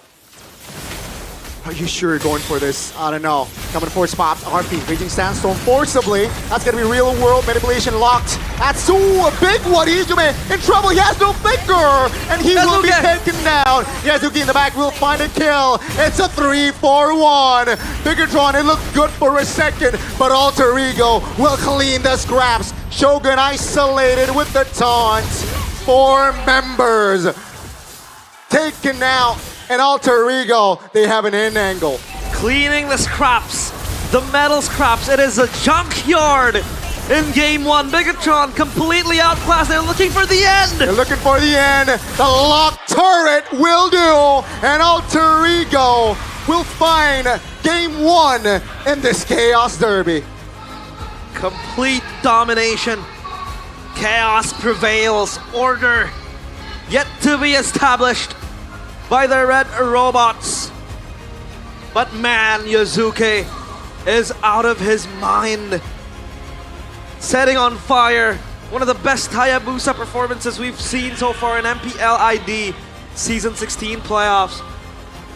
A complete menace, a complete pest for Bigatron to deal with, consistently injuring the players of Bigatron. Bigatron weren't even able to play their game plan. The objective take, sure, they did. But that was just Alter Ego getting all the leads individually, getting all the items needed, the gold in their pockets, and even a single moment coming in from Shogun with that 4-man, 3-man Petrify was not enough. Nope. Because Alter Ego, they were able to get in and get out. Good zoning tool with the Eve too. And wow, Bigatron, they weren't able to show up. They were not able to show up. And after the first 2 kills from Yazuke in the early game, it's just done and dusted, right? They let go of the turtle. They know it does not matter. Yeah. And with the Harith, with this composition, right? Bigatron, they got to win in the early game, which they failed to do. And it's just GG from then and there. Alter Ego, they have a lot of, I'd say, insurances. If the Hayabusa kind of, wiggles around, or just falls off in the early game, you have Arfi as the Harith who can ultra carry in the late game.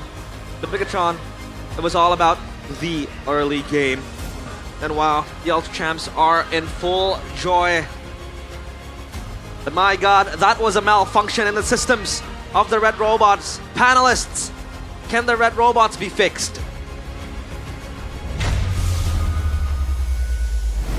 That's the big question. Can they be fixed? Game number 1, that was a 12-minute and 52-second game. That was a very quick game number 1.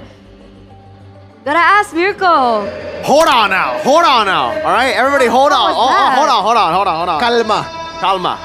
This is a signature. These guys must be new. This is a signature game 1 biggie choke. All right, we're good.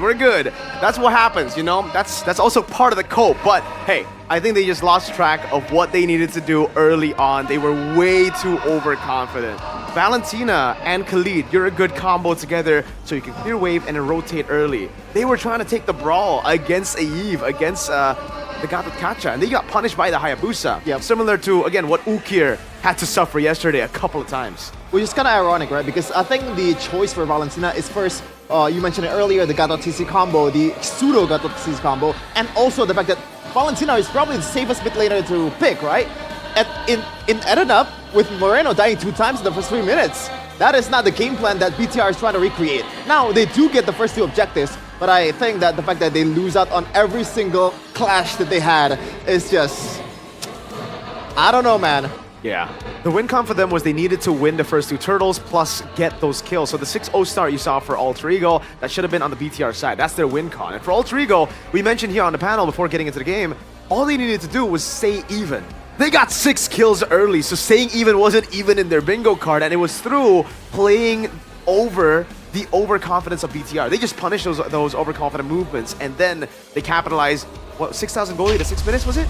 Yeah, around that. But we do want to crown our MVP, or player of the game, for game number 1 in this best of 5. That's going to go to Yasuke, presented to you by the official tournament smartphone Samsung Galaxy S25 FE on the Hayabusa.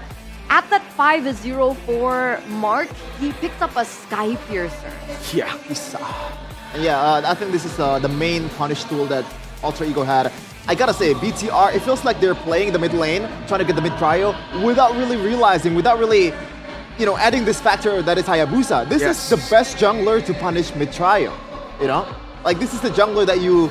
Level 2, you can punish with the Quad Shadow combo with the Shurikens, and you don't even need the Shadow Kiru to be able to kill people when you have a Yif and also Gatot Kacha to complement your killing potential. And BTR just erased that out of their minds. I don't know why. And I think Alter Ego were very confident with this game plan because this was a first pick Hayabusa at that.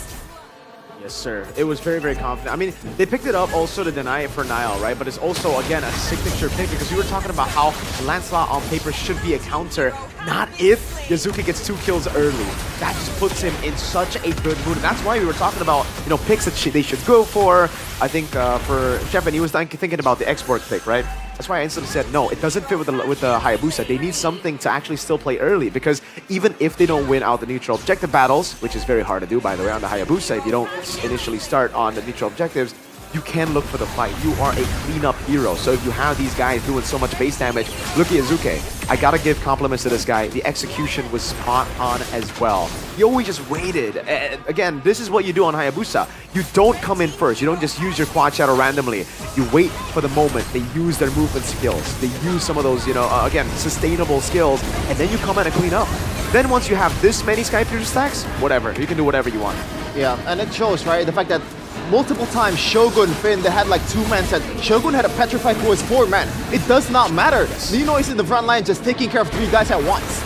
That's how bad they were down at that point. 10k gold leader or anything like that. Yeah, they got the second tier turret in the top lane before 8 minutes. That is just that sentence in this kind of game, man. Because the fact that you bring on the 2 fighters in the side lane, you don't have comeback tools. You don't have heroes that can scale.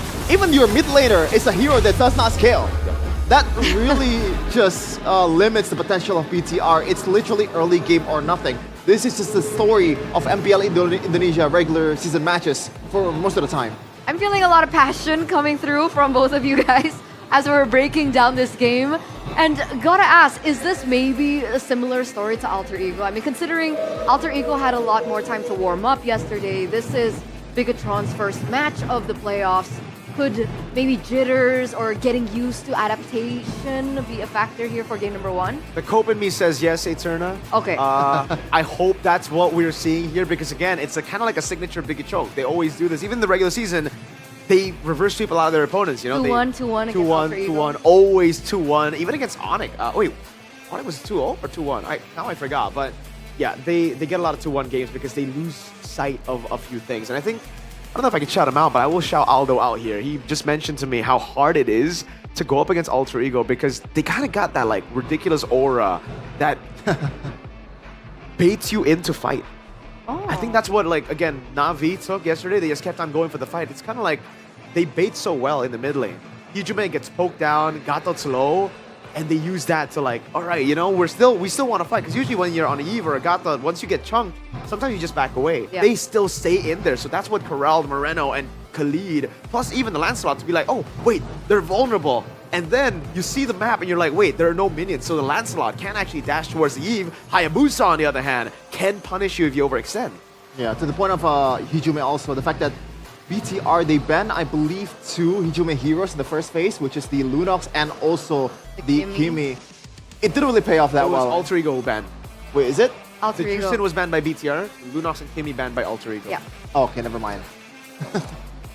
I think it was a good plan, because like they put Moreno on a pick that we haven't really seen him on. Throughout the meta in MPL Indonesia Season 16 regular season, it was always Moreno on prio picks or safe picks.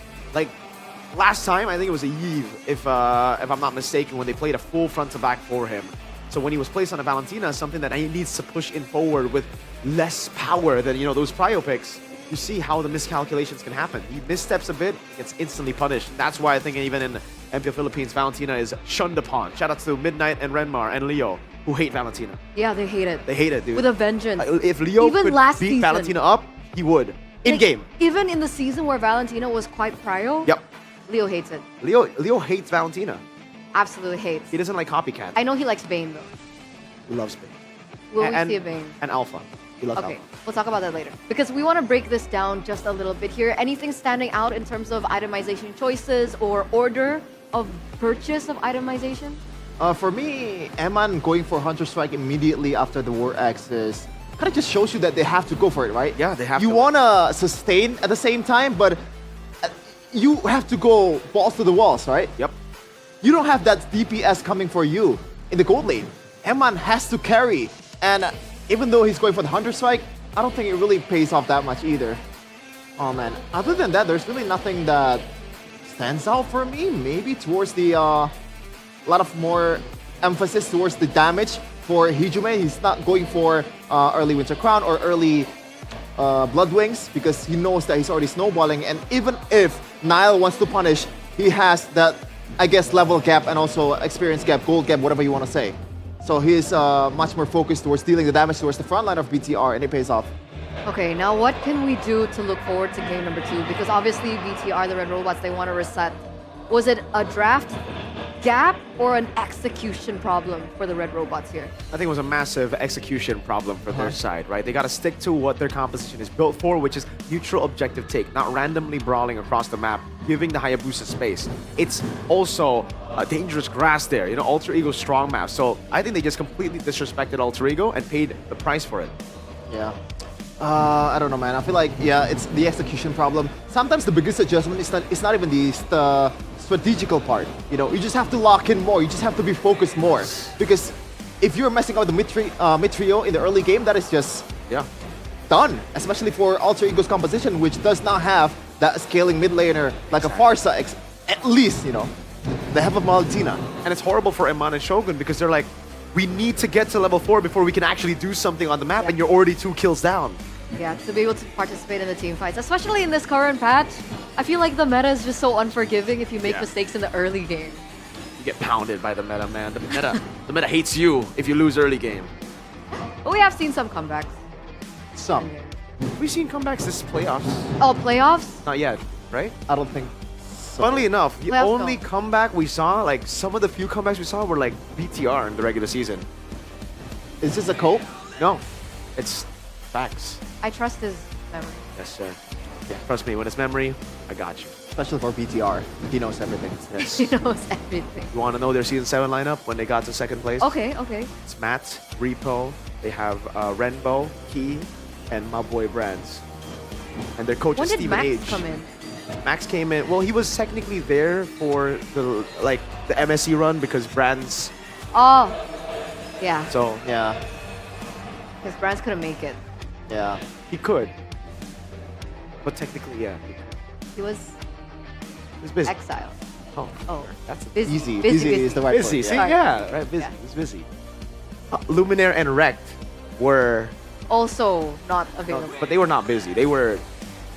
That was a choice. They want to be busy to people on the outside. Yes, hate EVOS Oh, at the time. At the time. okay. You said it, not me. Oh, don't worry. I said it to his face. Okay. Oh, We met him at M6 Luminaire. oh, you did. Yeah, and I was like, dude, I How can't was believe he? you did it. Oh, I think he's jacked now. Oh, Yeah. Who? Luminaire. Ooh, he's been hitting the gym? Yeah, he has. And also, he's been talking a whole lot about the graphics. You saw yesterday how we had like the M series graphics? He was like, there's something different, guys. Look, all these are like second, third. There's one. Who won that? Who won that? I love the sarcasm from Luminaire. Don't like the fact that he ghosted in Season 7. MSC. I think a lot of people are still very salty about what he did. Yeah, he could have won. He would have won. They are. They It's left been 6 years. I will bring that to my grave, Luminaire. There you go, see? You left Anti-Mage to die with Rexy. And LJ. Rek, you too. How is LG? I haven't seen him. He's streaming jacked. much. That guy's jacked. But I thought he has been jacked for a while. I don't think Yeah, he so. has been jacked for a Well, while. how is Bude doing? I think Maybe we'll she's talk to her jacked. in just a bit. Bude, are you jacked? Panggung MPL Playoff memang mendebarkan, pretty namun untuk para super fans yang hadir di sini pastinya lebih greget nih karena sesaat lagi kita akan hunting sesuatu bersama dan untuk yang mendapatkannya mereka akan mendapatkan hadiah Samsung Galaxy. Jadi semua super fans yang ada di sini bersiaplah karena kita akan main games bersama. Nggak cuma Bigetron dan juga Alter Ego yang main-main, kita juga akan bermain seru-seruan di sini dan harus kompe karena satu smartphone bisa kalian dapatkan. Jadi hari ini akan ada Cats Lunox. Gimana caranya? Ini dia untuk cara-cara kalian. Nah, contohnya kita sudah bisa melihat bahwa di layar ini nanti akan ada Lunox yang berterbangan ke kanan, ke kiri, depan, belakang. Pokoknya akan mabur-mabur tuh. Tugas kalian adalah menggunakan HP, smartphone, Samsung kalian, lalu foto itu Lunox pas berada di tengah-tengah. Harus tepat ya, jadi itu contohnya harus benar-benar klik kayak gitu. Jadi pengguna smartphone Samsung bersiap-siap. Karena setelah kalian mendapatkan gambar Lunox tinggal angkat tangan aja. Tapi notes-nya adalah nggak boleh dari screenshotan, no. Harus dari kamera dan itu adalah file asli ditambah siapa cepat dia dapat. Nah, langsung ngeluarin semuanya smartphone di sini yang ada di Mythic. Pastinya udah langsung juga di depan tapi udah juga penasaran bagaimana dengan Tribun Legend? Apakah yang ada di Legend sudah siap? Di situ, di belakang sana ada Alicia juga yang siap untuk menjadi pawang nih. Siapa yang ngedapetin dan juga menjaga. Apakah itu benar-benar foto hasil dari smartphone mereka? Jadi gimana? Alisa, apa sudah siap di sana? Halo, Bude sudah siap dong di sini. Mana suaranya yang sudah siap? Semuanya udah pada keluarin Samsung Galaxy mereka masing-masing dan mereka sudah standby banget Bude buat catch the Lunox. Kalau begitu apakah kita langsung countdown aja nih untuk kita puterin Lunox-nya? Gimana nih Bude? Ayo Alisa dari 100.000 ya. Oke, 100.000. 99, jangan kepanjangan dong. Oke, dari 5 kali ya Alicia ya. Let's go Bude. Jadi 5, 4, 3, 2, 1, catch the Lunox! Ayo, cepet. Wow. Kalau yang udah dapat langsung angkat tangan ya. Yang di Mythic angkat juga tangan. boleh. Langsung nih. Semua FD semuanya juga harus matanya memandang. Siapa cepat dia dapat. Dapat. Ada yang dapat. Bude, ada yang dapat di Legend. Aduh, yang di Mythic belum ada yang dapat nih. Ini bukan video kan? Bukan screenshot kan? Dicek silahkan Alicia. Langsung dapat loh Bude, ini perfect. Bagaimana Dewa Juri? Samsung betul handphonenya? Samsung apa? S24 Ultra. Wow, keren banget langsung dapat nggak sampai 10 detik. Oke, kita kenalan dulu namanya siapa? Namanya Olan. Olan, kamu dari mana nih? Dari rumah sih. Oh, dari rumah di Jakarta aja. Oh, oke, Olan kamu pendukung dari tim mana nih? Hari ini pendukung Bigetron sih, kalau hari ini ya. Oh, khusus hari ini. Kalau beda hari beda tim.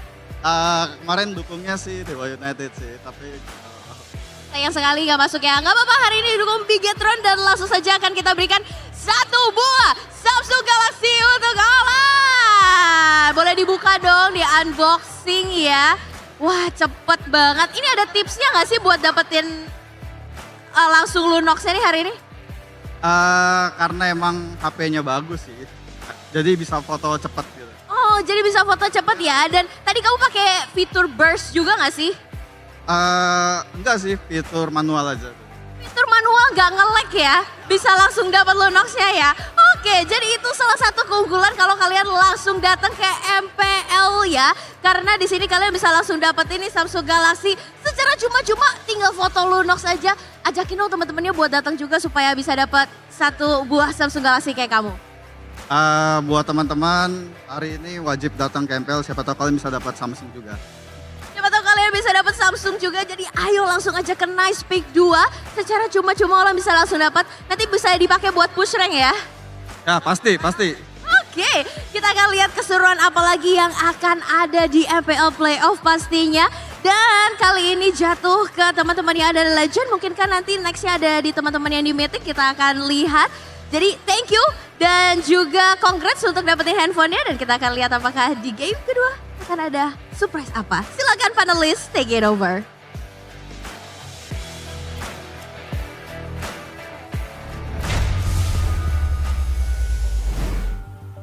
Dude.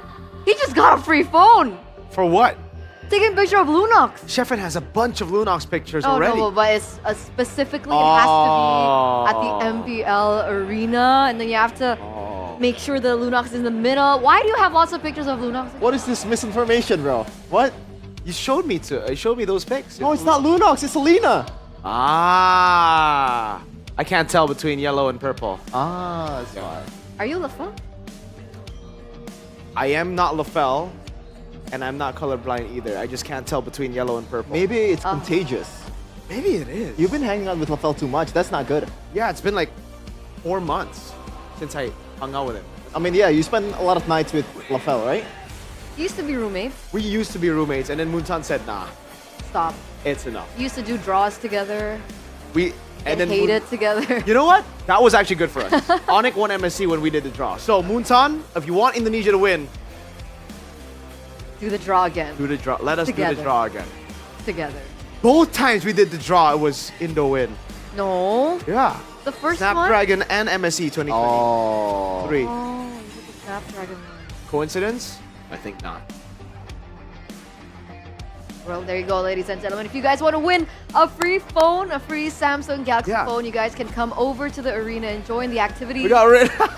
Was that Rin? Rin did this to me. Hey, oh my god. Hey, Rin, I'll get you. I'm on panel right now. I'll get you, bro. That guy is walked over just. 3-1. That's Rin. pretty cute. Rin, That's 3-1. pretty cute. That's pretty cute. But again, talking about the Samsung Galaxy, you know, right now we are having the Samsung Galaxy S25 FE. Again, amazing specs from this phone. I think Sheffin will walk you through it. And the big gong thing is that it's super affordable as well. Yeah, you might want to say that, oh, S25 Ultra, that's gotta be super, super expensive. Well, you can get the FE for the low price, I believe, 10 million? 8. 8? Oh, That's 8 10. million? Even better. Oh my god. The fact that it has also almost 5,000 mAh battery just keeps you gaming non-stop is just ridiculous, man. It's a lot of value for this phone. The durability on this phone is ridiculous, by the way. Like, it's not happened here, but if you let it fall like 5 times on a desk, it's still good. Like, it just doesn't break. I have tried it, trust me, at home, all right? Claim your voucher right now with MPL S25F. You get a free travel adapter, 25 watts, and you can also start your lease. Is it a lease? Is it a loan? Yeah, a loan on your phone starting at 700,000 IDR. What I like though, one of the features of Samsung Galaxy S25 FE is when you're taking a photo, sometimes there's a certain people that you don't like, right? In this case, for me, it's Realize. I want to erase him. Wow. You know? I can just use the AI feature to erase Realize. That is true. You actually can. You actually can, but why do you hate Realize? I was gonna ask. He's a Madrid fan. Okay. But okay, that's it. That's enough. I agree. He is a Madrid fan. Well, there you go. Another reason to hate Realize. Anyway, this promo is valid up until October 31st, so it's just a few more days left. So you guys don't want to miss out on this promo. You guys can scan the QR code right below here, or you can click the link in the chat or description box. That should be done by the admin. I hope they do that. Jeff is the admin. Oh, okay, work. Oh. By the way, you said, wait, hold on now. You said that's another reason to hate Realize. Why do you hate Realize? Because he's a bandwagon fan. He only supported ONIC after they won a million times. I don't like that.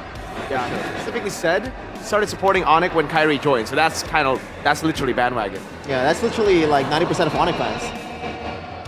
That's actually true. I'll get you, Rin. Man. Just walk past you. Get you. I'm always thankful that we are on the English desk, by the way. Yeah. I'll get flamed right now. I think we all Lim be Kocho cancelled. got that. Huh? Lim Kocho got flamed for saying RQ might come back. That's it. That's all he said. On the Indo desk? Yeah. Yes. It's wild in there, man. What in the world? But okay, let's focus back into our next game. Remember, a best of 5, and it looks like this time BTR will once again be on blue side. Yeah, it hasn't really been their comfort pick in the regular season. What do you think about blue side, red side now, though?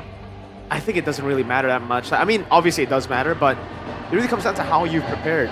Alter Ego definitely have prepared a bit better though, on blue and red. They just have answers every single way. We even had someone in the group chat yesterday, in a town group chat, say Zephyr is a genius. Ooh. And that was after the UNS gold. Yeah, and by the way, for all of you guys out there, I actually picked Zephyr and Sticks to be the coaching staff of the season. Yeah. Over BTR and ONIC. Yeah. Wait, did you vote Alter Ego too? Yeah. Oh, wow. I voted for my boy Bam and Airpong, and all our votes technically didn't matter because Adi, CW, and Paddington. Oh, sorry, Reed won. Reed. Didn't work out. Let's take a look at the random map draw though, boys and girls. Okay. It's gonna be Broken Walls for game number 2. How will this impact our next game? I think out of all the maps, this is the most neutral one. You know, like not a lot of advantages you can get. There are some heroes that get a lot of value here, like the Uranus again, just because you can traverse through the map a bit easier and play around those neutral objective fights better. So it really comes down to how you can play those dances. Okay. Drafting phase is about to begin for game number 2, presented by the official tournament smartphone Samsung Galaxy S25 FE. And here it is, Arlet, wow, Yuzong, Hayabusa banned out. Yep. Same bans though from Alter Ego, and that opened up the Jushin. Wait a minute, was Bakshio was left open in the first game? Yes, sir. Holy. Both don't like utility, man, so both don't care about it. And it's not CC Gatot. It's actually gonna be Lancelot Gatot Kacha. And I think this puts Nile in a sticky situation now because the assassins or the picks that we know him for are all taken out. Ooh. I mean, at this point, you just want to go utility, right? I think, even though Nile prefers, obviously, for the assassin, PTR side laners, I think is more than capable enough to be able to carry the game, even though without Nile as the damage dealer. So, do you want to pick CC here, just to deny the possibility, even though Alter Ego just left that out of the window in the first phase? I think it would be a good idea, and it's also fares well. Also a good matchup, or maybe a good combo with the Jushin, with the fact that they can just stay in the team fight for a lot of time. But no, they're going for the Hilda and also the Harith, even though it's not dangerous grass. Yeah. Now, boys, Hilda didn't really work out yesterday. Why do you think BTR pick up the Hilda here? Here it's up against the Landslide, and again, even if you're not in dangerous grass, Broken Wall is actually not bad either for the Hilda. Just because again, there's so many more gaps in the walls, in the enemy jungle, and in the neutral objective areas where you can scoot over. Usually you would need a dash, you know, and that's why the Hilda gets caught in these little choke points. But again, with Broken Walls, that isn't really a big problem. I think the big problem and the concern for BTR right now is the jungle pick. Because the fact that you don't pick it up first phase, this is looking a bit too close to home. Like, ONIC Philippines did this. They had a jungler, King Kong, that plays the assassins, and yeah, they didn't pick it up to second phase. It got banned out completely. The Eve call there for Sheffin. It will be the Eve for Alter Ego. Another same exact mid duo for them. Oh man, I gotta say, the first phase here, Alter Ego is just winning by a lot. Yes. Seriously, the mid trio is gonna be very, very strong too. Even Lancelot is kind of in the same area of Hayabusa, maybe not as lethal, but it does punish overextension in the mid lane once you have that minion stacked up and also the puncture stacks for you. The Fanny Ban coming through for Sever just to limit the possibility of Nile carry potential. Do you want to ban Joy for a safety measure too? Just erase the possibility away for a dive? I think it's a good choice. I think it's okay, yeah? Yep. Having like 3 magic damage sources in this current meta. Yeah, it's not the best, but it's still okay just because, again, yeah, the magic defense items are just pretty bad right now. Okay.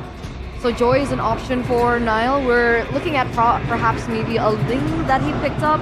Baxia is also still open. Akai. And that's about it. Or Guinevere. That's the thing he's picked up for now. Yeah. I'm not sure about the Guinevere, man. Not against a Lancelot, Gatot, Yves. Yeah, I'm not too big of a fan of that either. I'm not a fan of utility. That's why. Oh, interesting. He banned the Kalea, thinking the Hilda will be flexed into XP. Even though they have a Gatot. Not a fan of that, I gotta say. Obviously, there's no burst down potential from BTR. And even then, with the Harith only, like this is a utility mid laner. That's an EXP utility too. Yes, sir. Not much damage, even though Niall will pick up something that has a bit of damage. I don't think it's enough to warn Kalea, but Uranus gonna get picked here and flex. That might be a flex. This might be a cold laner, yeah. Yeah, honestly, the matchup for Harith and Uranus is not really that bad because there's no way Harith is gonna burst down the Uranus unless there's a gank coming at you. And it's a deny pick. BTR have relied on Hilda Uranus in their composition a lot in the regular season and was always banned out from them in the regular season. So, what a Uranus pick for Alter Ego. It has to be a Yves, right? Not Yves, Joy, right? There's nothing else. There is nothing else in the jungle if we're talking assassins here, right? Do you want to go Baxia against these? I think you have to. Yeah, because like, again, it's either that or you take it like a good boy to the Uranus. Once again, this is the same story as game number 1. They have to be able to secure the objectives in the early game and maybe win the team fights at the same time. Otherwise, it's only magic. There is carry potential from the Harith, but a lot of these heroes are just falling off. Baxia and Hilda at the same time, that is greedy, I gotta say. Yep. They were forced into a corner by Alter Ego and BTR had to go for the X-Borg is viable. X-Borg is viable and it is so good in this composition. They're on the fighter tab. That is where the X-Borg is located. The CC is still open too, by the way, so they can just pick it up and either way, it's good. Oh! Benedetta? I don't like that, I gotta say. Normally, you want to pick Benedetta towards a Eve, a mid laner that doesn't really move. Wait, where is it going? Has to be gold, right? Because it's technically, if we're talking picks, Nino's signature pick. It will be weird if you put it in. Wait, no, yeah, I think maybe you do want to go XP, yeah, just for the matchup. Exactly, because you don't want to put the Uranus against the Baxia early, so the Uranus will be able to just farm out in the bottom lane while they do their thing. Placement looks like it's in gold, so we're gonna throw it over to our casters to see exactly where this Benedetta is going to go. Realize, Gani, take it for game number 2. Panelists, I might have an answer. That Benedetta is going Rome. It seems like because in the last second of that draft change, I think I saw Alec using the Benedetta. So we'll just have to see if it is indeed in Rome. Because if it is going to be insane. Welcome to the Land of Dawn for game number 2 of the Chaos Derby. Bigatron by Vitality against Alter Ego, with Alter Ego having control. And oh, no, it is not going to go to Rome. It's going to go to the gold lane, because I saw in the last second, it was changed to Alex. So, you know, my eyes does deceive me. Hey, man, RP brought up the Uranus gold yesterday. And now it's going to be a Benedetta gold lane. Alter Ego, if they win this game, they will secure match point. Let's see if Bigatron by Vitality is able to equalize here in this game. Man, it feels so strange when Alter Ego picks up a Benedetta. It doesn't go in the hands of Nino, because this hero is a Nino special. We know him to be able to use this hero, but Emblems by GamesMax, pull yourself together for both mid laners. Obviously, you want to cycle all the spells. The flickers is very much important. Festival of Blood with the Concussive Blast, the hands of the Benedetta for RP. So he's going to look for the wave clears and then rotate, but Finn is just running around with his axe. Yeah, seems like Finn is harassing early. Doesn't really find something though, just a delay probably, as Shogun is around the jungle as well. Yazuke though will still get the clear of his own jungles. On the bottom side, you can see here, Herrick struggling already. Going up against the Benedetta from RPO. That's a taunt in the mid lane. Alec pops a Revitalize early. So that's a small win for Bigatron. Feels like Ultra Ego are playing with fire because the panelists talked about the Uranus pick. If it is about to go to the gold lane, it fares well against the Harith. The Uranus very tanky. The Harith's not going to burst it down. And look at where Ultra Ego is just controlling themselves in the jungle of Bigatron. So far, Bigatron, they also have a way to hold themselves together because they have the Esmeralda. And look at RP, he's just cutting the wave in the back, man. Yeah, he is actually winning. Will rotate first. That's going to be Finn taunted. Two-man taunt, actually. Now, and the turtle, Yazuke will find the turtle, even though he's solo. Shogun and Finn will not be able to capitalize. There's Alter Ego. Will take the first neutral objective in the game. Again, this is trouble for Bigatron. We talked about the nature of this composition. This is where you need to be able to win the first two objectives.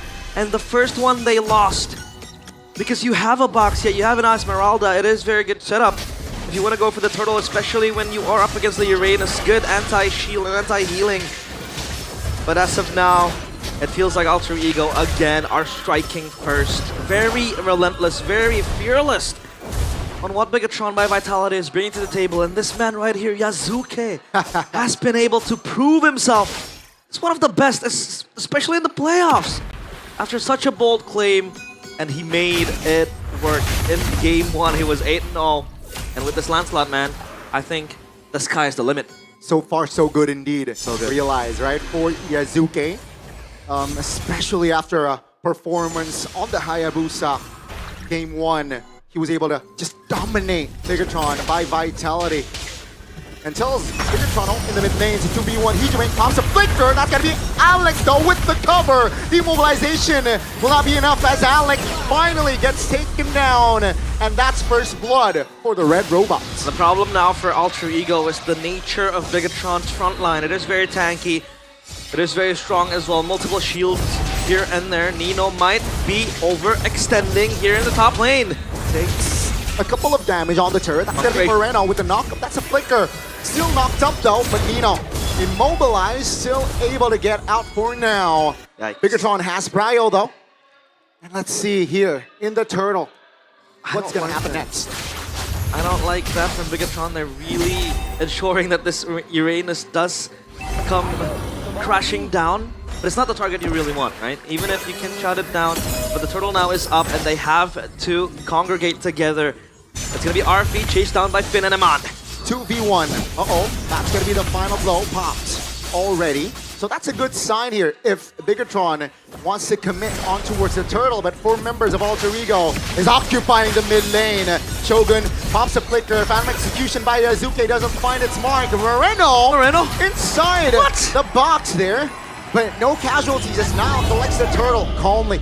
Well, at least it's worth it because Nile is able to get the turtle, especially how Bigatron lost the first one.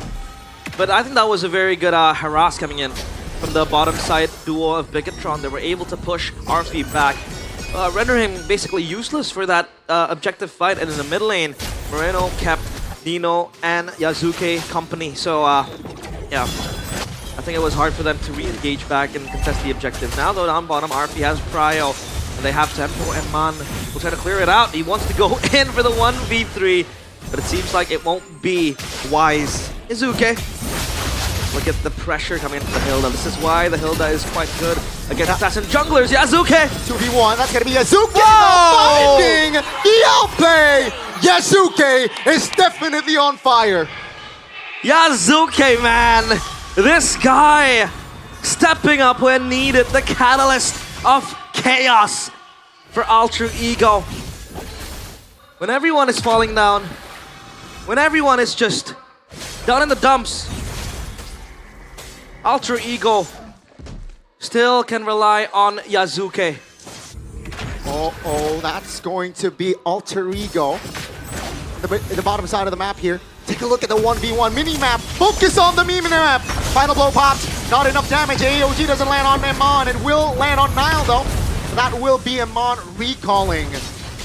Oh, my goodness. Man, that is very scary.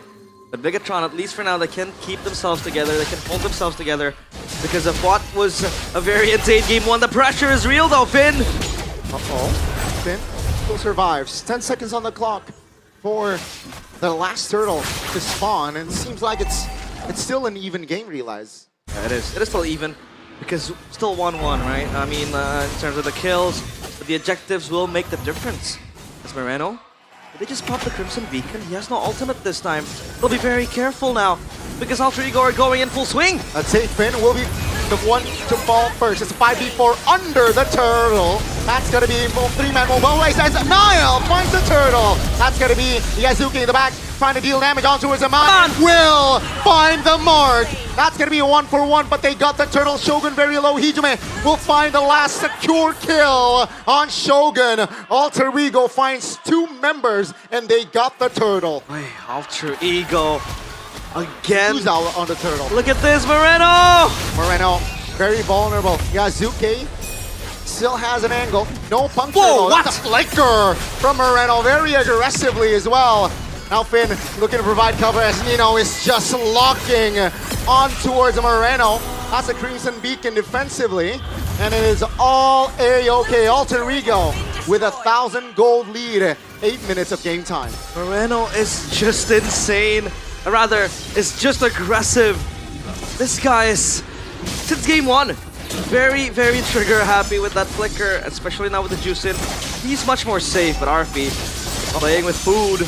Oh no, Arfi. That's the shield unity. Oh, Petrify under the turret. AOG! Oh! With the cover! And that's the outplay by Alec. Alter Ego, they are on a roll. That's why the Benedetta has picked up. Arfi has agency to move around the map and create outplays like that, but Alter Ego are quick on the response. They have the Gatot Kacha to go in with the AOG, in and out.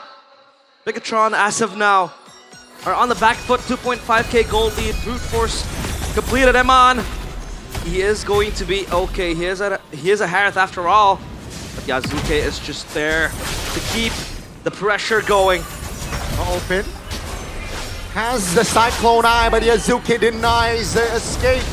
Another kill on the board for Yazuke, 301. If you add his kills from game 1, that's 11 kills already. And now with the Lord spawning, Alter Ego, it does seem like they have full control of the map. They do. They have full control of everything here. Yazuke, or rather Hijume, has the Divine Glaive now completed, 3.5k gold lead for Alter Ego. They are plundering everything that they can see in the Land of Dawn. This Lord is theirs for the taking. If Bigatron cannot respond to this, it'll all come tumbling down for them. Yeah. Look at the front line though. Nino is just there soaking up the damage. It's free. Yazuki takes the Lord. Shogun now should be the main priority. Take a look at Arfi, looking for an angle. That's Finn trying to distract.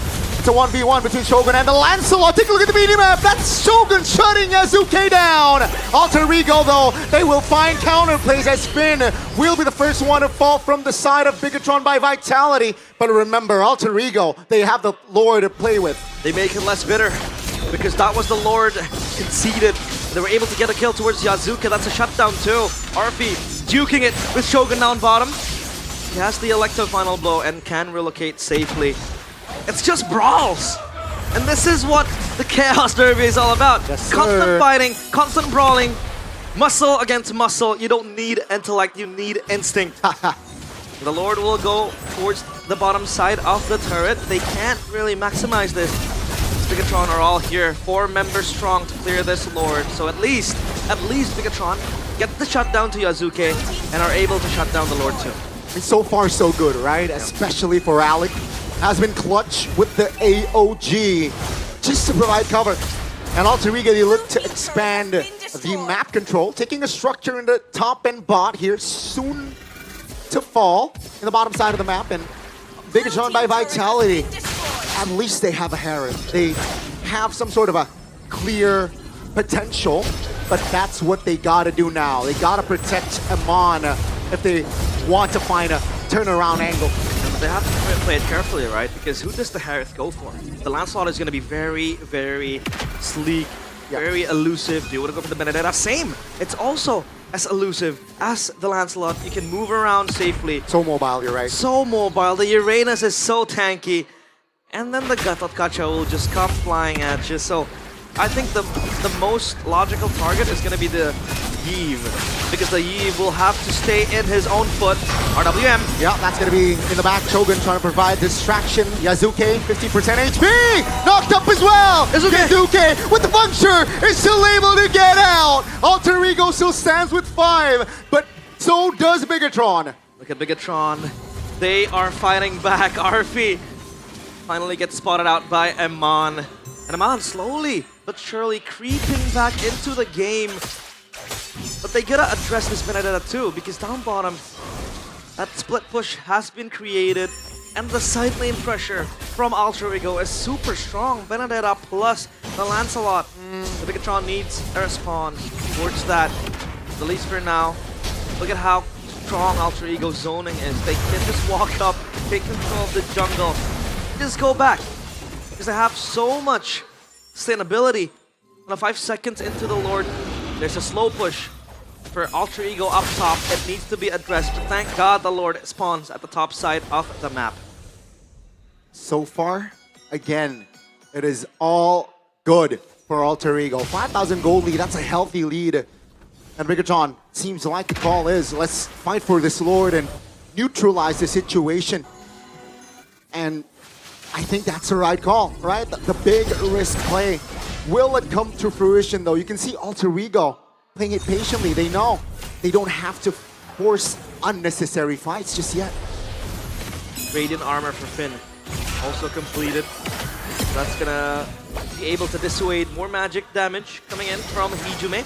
But Alter Ego, they get dibs on this. Arfi is on the flank angle. He's gonna go for Eman. He misses the Petrify. Uh-oh, that's gonna be unfavorable terrain. That's gonna be Nile though. Take the jumper. Take a look at him all. Both junglers off the map. That's gonna be Nino stunned. That's going to be Shogun taken down as well as Arfi collects the double now. It's a 3v4 without junglers. Who gets it? Alter Ego on Megatron. And will it be Arfi? The Benedetta gold lane finds its mark. Alter Ego though, they will lose out on more members as Amon collects 2 members under the Lord's Pit. A trade of blows, but Arfi comes in clutch with the Benedetta. Gets the Lord, but Bigatron, they go home with 3 kills for themselves too.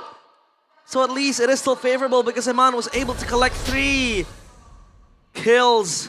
3 dead bodies for him to bury. Alter Ego still with the gold lead, but Bigatron, they are slowly crawling back into the game with the magic damage. The hands of Harith. We had our own concerns. The Holy Crystal completed as well, even if it is late in this game. But we had our own concerns. The physical damage from Bigatron is lacking. So who do you really want to go for when you really need Shred?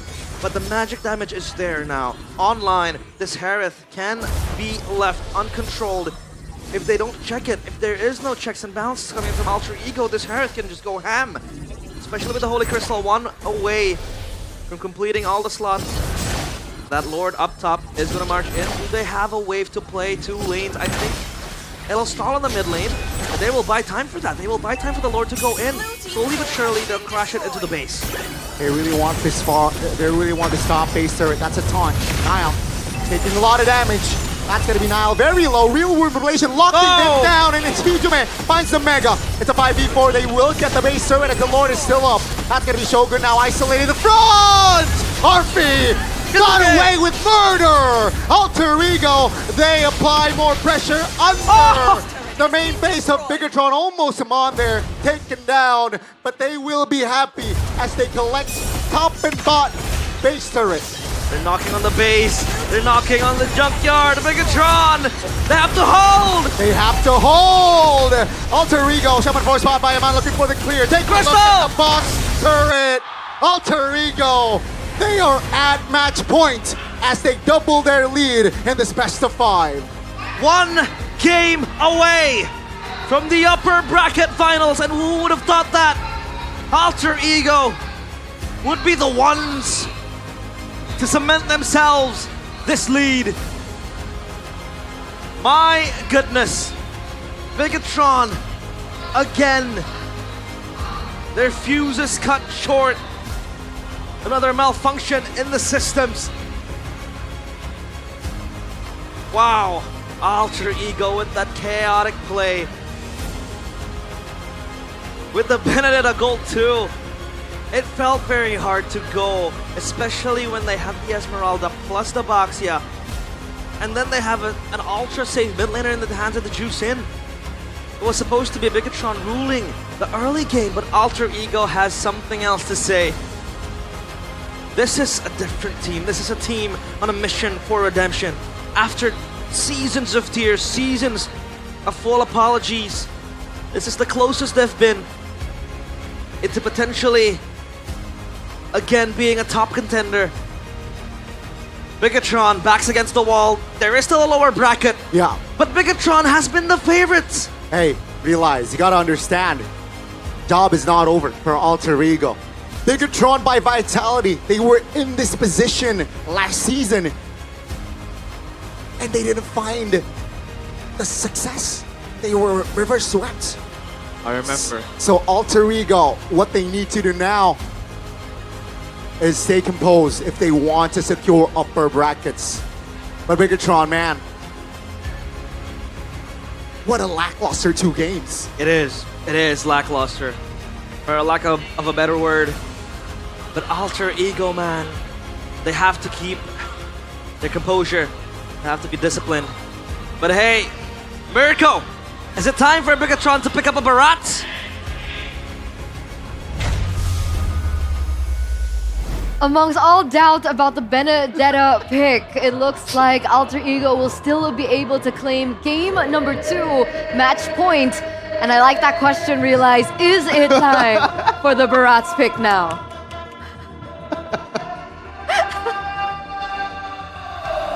Mirko, You don't want to what's answer? wrong with your boys? Why are we still here? Just to suffer now? Oh my god. Hold on. As a world champion coach once said, upper bracket is for, so this is a strat right now. You know how TLPH won MPL PH, right? Do lower brackets, so I just want to say, But at least in the upper brackets, TLPH put up a fight in their gameplay. that's subjective.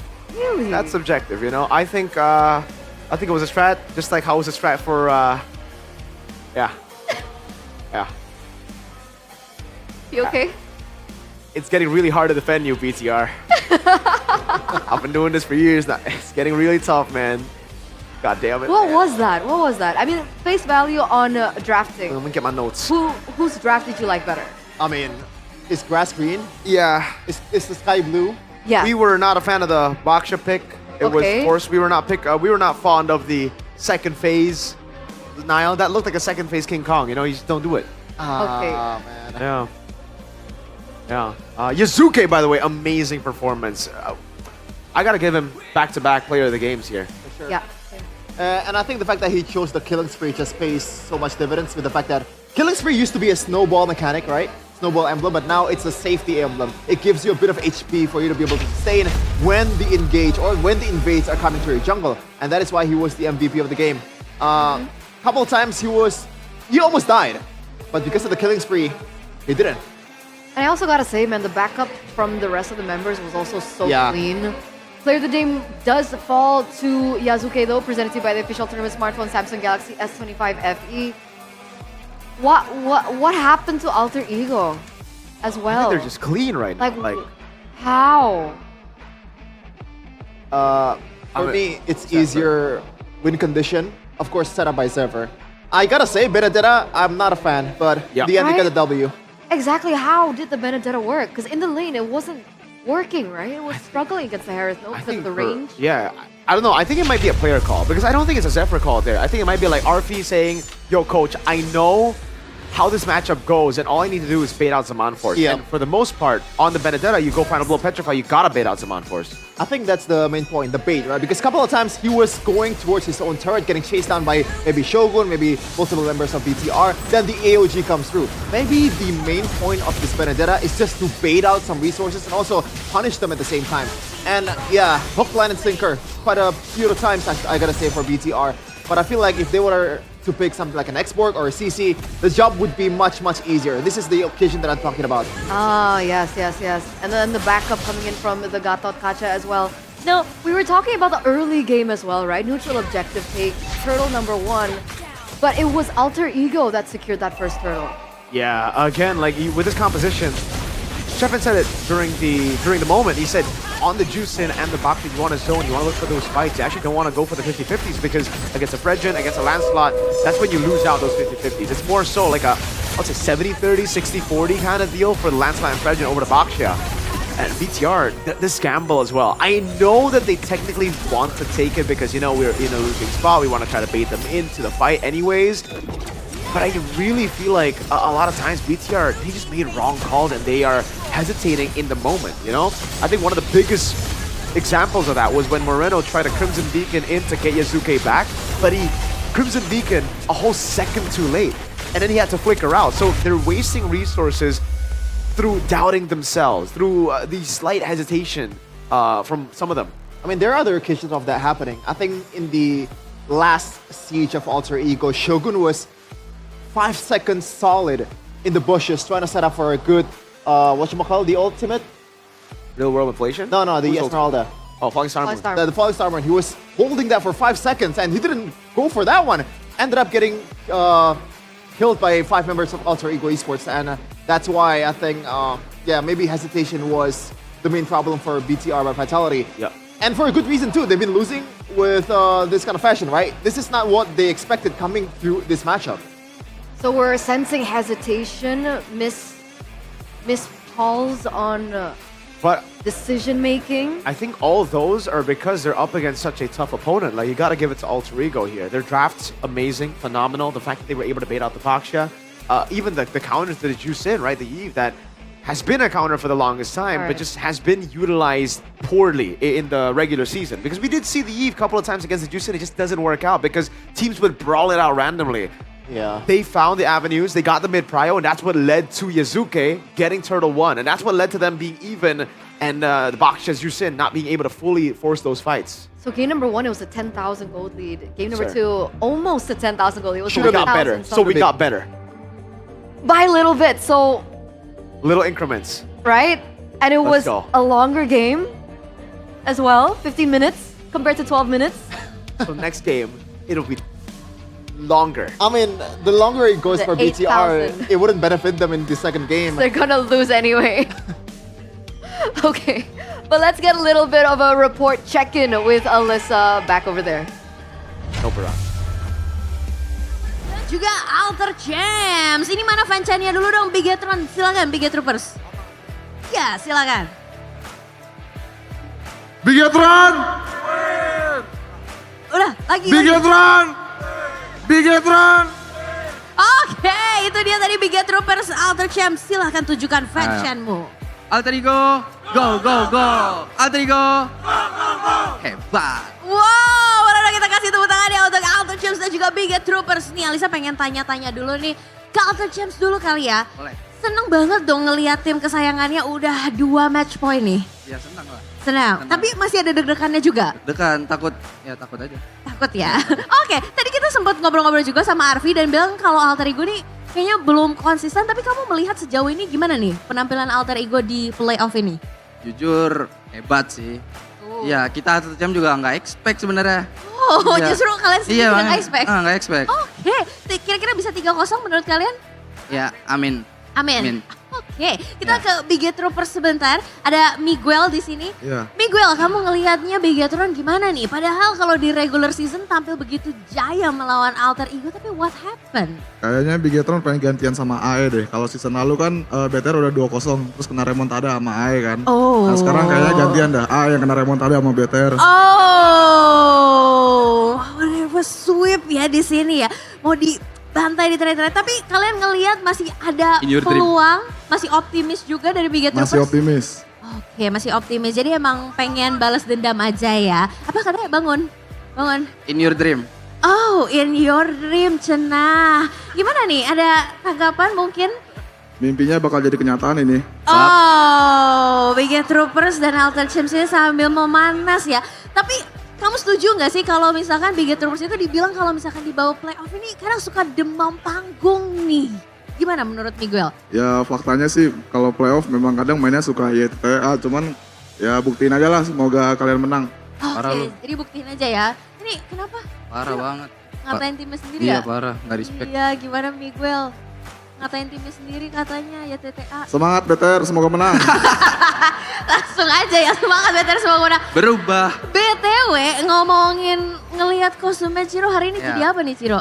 Ini jadi muka 4. Muka 4 ya, munafik dong Ciro. Nah, ini konsepnya kayak Jepangan gitu, Oni. Oh, Oni. Jadi sama kayak logonya Alter Ego ya? Ya, cuma ini nggak tahu apaan. Oh ini nggak tahu, ini muka 4-nya ya. Oke, agak beda konsep sedikit ya. Tapi Ciro, gimana nih harapannya buat Alter Ego kali ini kira-kira bisa wakil Indonesia di M Series nggak sih? Harapannya sih semoga bisa, kita nyari tim yang bisa nemenin AE di M7 aja sih. Oh, mencari teman. Bigetron, menurut Bang. kalian gimana nih bisa mewakili di M7 apa tidak? Nanti yang nemenin AE itu BTR. Oh, Setuju. jadi kalian berdua berkoalisi ya? Ya, sama persis. Tapi kira-kira yang ngangkat piala season 16-nya siapa? Pakai ditanya. BTR kan? Pasti BTR. Pasti BTR. Alter James? Masa ONIC? Alter Ego, bismillah. Oh, ini optimis Bismillah, dong. Yeay, Alter Ego semangat. Walaupun kayaknya bener ya. Jangan ya. Kita masih lihat James. Boleh dong pesan-pesannya untuk semangatin tim kesayangan kalian. Ayo semangat tim aku, semangat Alter Ego, semangat. Yeay. Yeay, sangat semangat, penuh semangat ya. Bigetron persisian mau kalah. Ya semangat ya BTR. Yeay. Semangat. Semangat. Ini kedua timnya lemas-lemas amat ya. Ada yang lebih mungkin substantif diperbaiki draftnya apa? Mungkin sesuatu dari Miguel? Nggak ada sih, paling kekompakan aja sih, lebih kompak lagi mainnya. Lebih kompak. Ya, jangan ada miskom lagi, segala macam lah. Oke, ini ngomongin ya Biget Troopers sudah kumpul di Nice Pick 2. Boleh nggak sih ajak juga Biget Troopers yang ada di rumah buat datang juga ke Nice Pick 2? Boleh, buat Biget Troopers yang ada di rumah, besok BTR bakal main lagi di hari Jumat. Jadi yang kalian masih ada di rumah bisa datang ke Pick 2, Nice Pick 2. Oke, jadi langsung aja ke Nice Pick 2. Alter James, silahkan promosi nih untuk Alter James datang ke sini, silahkan. Buruan lu pada Alter James siap-siap beli tiket M7 ya. Wow, begitu pede ya, Siap-siap aja. langsung aja beli tiket M7 ya. Ya, tiket M7. Tapi dukung dulu dong ya pasti di playoff season ini dan kita akan Abis. melihat apakah 3-0 akan didapatkan oleh Alter Ego ataukah balikan reverse sweep akan terjadi dari Bigetron melawan Alter Ego. So panelists, take it over.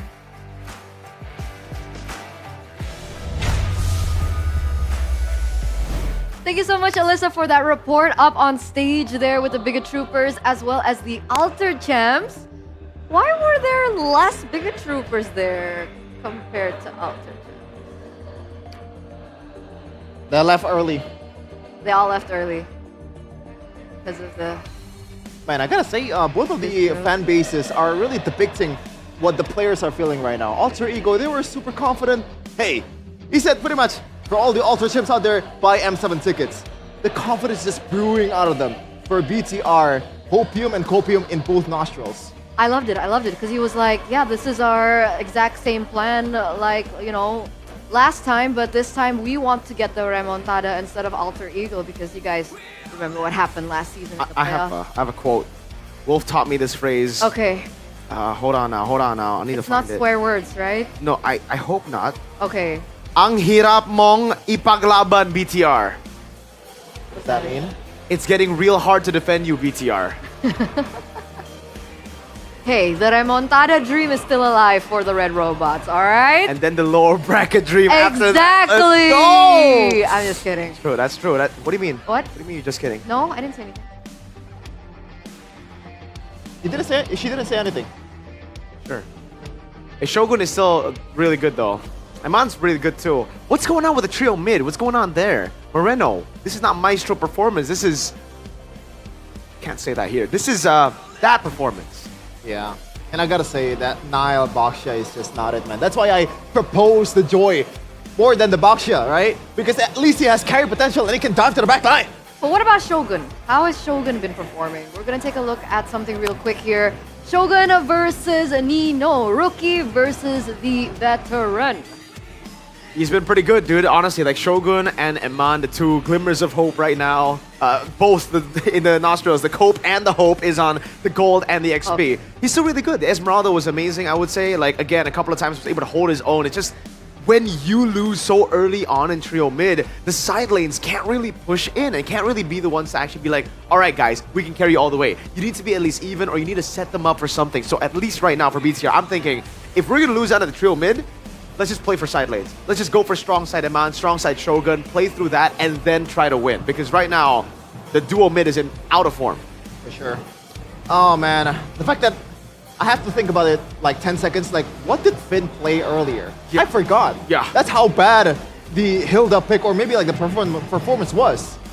They kind of shoot themselves in the foot with the fact that they picked Hilda very early in the draft, and it got punished with the Eve, it got punished with the pretty much all the picks coming in from Alter Ego. Yeah. I think Hilda's standing at a 0% win rate here in the playoffs. Do you think it's a problem with the pick? Problem with pick? With the pick of the Hilda? Pick is nice. Right. Yeah. For me, the Hilda pick is just not that good. I agree. It's nice. Like, they wanted to flex it. I think that's the idea behind the Hilda pick. Like, they really wanted to flex it in the second phase, but then it was the Uranus was taken away from them. I think it really, and then, like the other angles, what other bands were there? I gotta take my notes. I folded it just like how BTR got Ruby folded. Granger, Fanny Kalea band, second phase. Okay, so it's not even forced out. They actually did want to put the Hilda in Rome then. Because the only other choice was Uranus and then the Esmeralda. Oh no, the Kalea, right? Was it the Kalea? Was it game one? Banned in. No, there was no Kalea. Huh? Oh, Kalea banned in the second, yeah. Okay, game two, right? Okay, so there you go. Fanny So I Kalea. think there was a chance for a Kalea to come out and then they could like combo it with something else. But even then, I think it was a bit far-fetched, right? I think that There's was just nothing you could combo with. Exactly. It was Jushin. So it's purely Harith. for mid-prio then, if they wanted Kalea. They took it away and then it's cooked. This goes to show the brilliance, I believe, just behind the operation, right? The battle of the masterminds here. We have Coach Bam on one side and Coach Zephyr on the other. A lot of people have been really talking up Zephyr with his drafts. But the Benedetta, it worked in the end. Yeah, I mean, like, you can't really knock it if it actually works out like that, right? We didn't see the vision, but we saw the vision after RV played it. The baits, the Zaman Force takeaway, the deny as well. The side lane control, the Uranus would have done the same thing. We had this conversation earlier off broadcast, but with the Benedetta, it's an easier way to do it. You have more mobility. You go into the side lane, you clear it out, and then you rotate over. And if the enemy team rotates, that's an easy forced error. If they don't, that's an easy forced error too. So it's kind of like I would say it's very similar to the M3 Ube style when Edward played the Benedetta, you know, to clear out the side lanes just without a healer now. Okay. Taking a look at the snippets of that past game and past games for BTR. Again, remember, if we're looking back at the regular season, BTR always had a one step above Alter Ego. 2-1 on Alter Ego in leg number 1, 2-1 as well in leg number 2. What did Alter Ego learn from these past matches that give them so much benefit over Alter Ego, over BTR today? I think they learned the draft patterns that BTR like to go for, right? Like those bans on Moreno in game number 1. They noticed the pattern. If you want to go for the fighter golds, you need to go for either Yi Sun-shin or the Kimmy in mid. You need someone in the mid lane that can honker down and you just deal damage at the backline. And both games, you weren't able to get that on Moreno. I think right now, Zephyr has had that hold on Moreno. That's why he's put into a very uncomfortable spot. It's always winning lane in mid. For me, it's also on an individual level, right? Yuzuke was not playing like this at all in the regular season. It feels like it's Kyrie playing for Alter Ego right now. I'm not joking. And he did say that he's a better jungler than Kyrie. Did he? In an interview, yes, he did. Oh, wow. W confidence. I like it. Confidence. Yes, sir. That's the confidence we need in MPL Indonesia. And if he did actually say that, he talked the talk, now he's walking the walk. He's doing an amazing job on the Lancelot. I saw some comments saying, like, when did Carl Teasy join MPL ID? You know, because honestly, I don't even think it's crazy glazed. That was a phenomenal back-to-back performance on Lancelot and then Haya and then Lancelot. Yeah. Oh man. Just maybe this will be a Yasuke glazing session by the end of the series, man. With the literally 2 games in a row. By the end of the season, maybe. Oh, interesting. If they're drafting like this and all of them are in form like this, they look good. Yeah, we had this conversation, right? The group chat, like, some people said that it's gotta be BTR for Sonic. Then I proposed the idea of if Alter Ego can lock in, like within 2 series, they can do it. There's something about Alter Ego and playoffs lately. that make them such a wild card? Without Nafari. I mean, it's not even about the playoffs I too. mean, he's a CEO now. So. That's true. Yeah, in the regular season, one of the reasons why I picked Sever to be the coaching staff of the season, when you look at the roster, the talent that they absolutely had no business being top 3. I agree. You know, I thought they were going to be out of the playoffs. I agree. With Rin. That makes sense. Yeah. This lineup is very, like if you give it to me preseason, you know, or even before playoffs, I'll be like, yeah, it's an all right lineup. It's not good. It's not like crazy. It's not an ONIC lineup. It's not even an RQ lineup with, you know, people who've already got back-to-back second place finishes.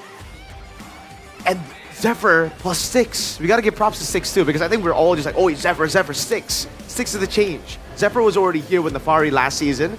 Now 6 is in, and the impact that he's brought, because I've heard some people say behind the scenes, like 6 is a smart coach. He's always been smart. He's always been the guy in MPL, you know, to lift Alter Ego. And I would say the same thing for BTR. Like, they found their combination with Bomb and Airpunk. It's just for now, we have not seen the same level of execution in game number 1, and in game number 2, that's when we can say, all right, that was an outdraft. Okay, I have a few questions regarding what to expect here for game number 3, but it turns out you guys answered a little bit as well, those of you guys back at home, and you guys think that they should allow BTR to allow Eman to carry in order for them to get game number 3, which is something similar like you mentioned about the side lanes for BTR. And if we're taking a look at the side selection, BTR are once again on a blue side. Do you think that has impacted their performance for the past 2 games? I'm not sure, man. I don't know if that's the biggest change there is. I guess it's a minimal. I don't think it matters at the end of the day.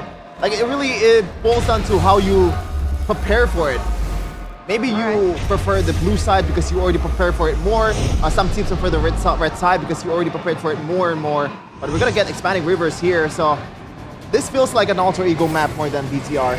I was just about to say, we were talking about the mid trio and the fact that it's now expanding rivers. Is that BTR mid trio need to step up. It's a Yi ban. We're looking at the drafting phase for game number 3 presented by the official tournament smartphone Samsung Galaxy S25 FE. And yes, the Yi has been banned alongside the Gatot Kacha, the Arlet. We're expecting another Kimi Lunox ban, perhaps from Alter Ego. We already see the Lunox as well as the YSS. But now, with the Yi being banned out, they still go for the Kimi ban. Now, the difference is if you don't pick Zushin for BTR, they can still pick Assassin, either Lancelot or Hayabusa. Exactly.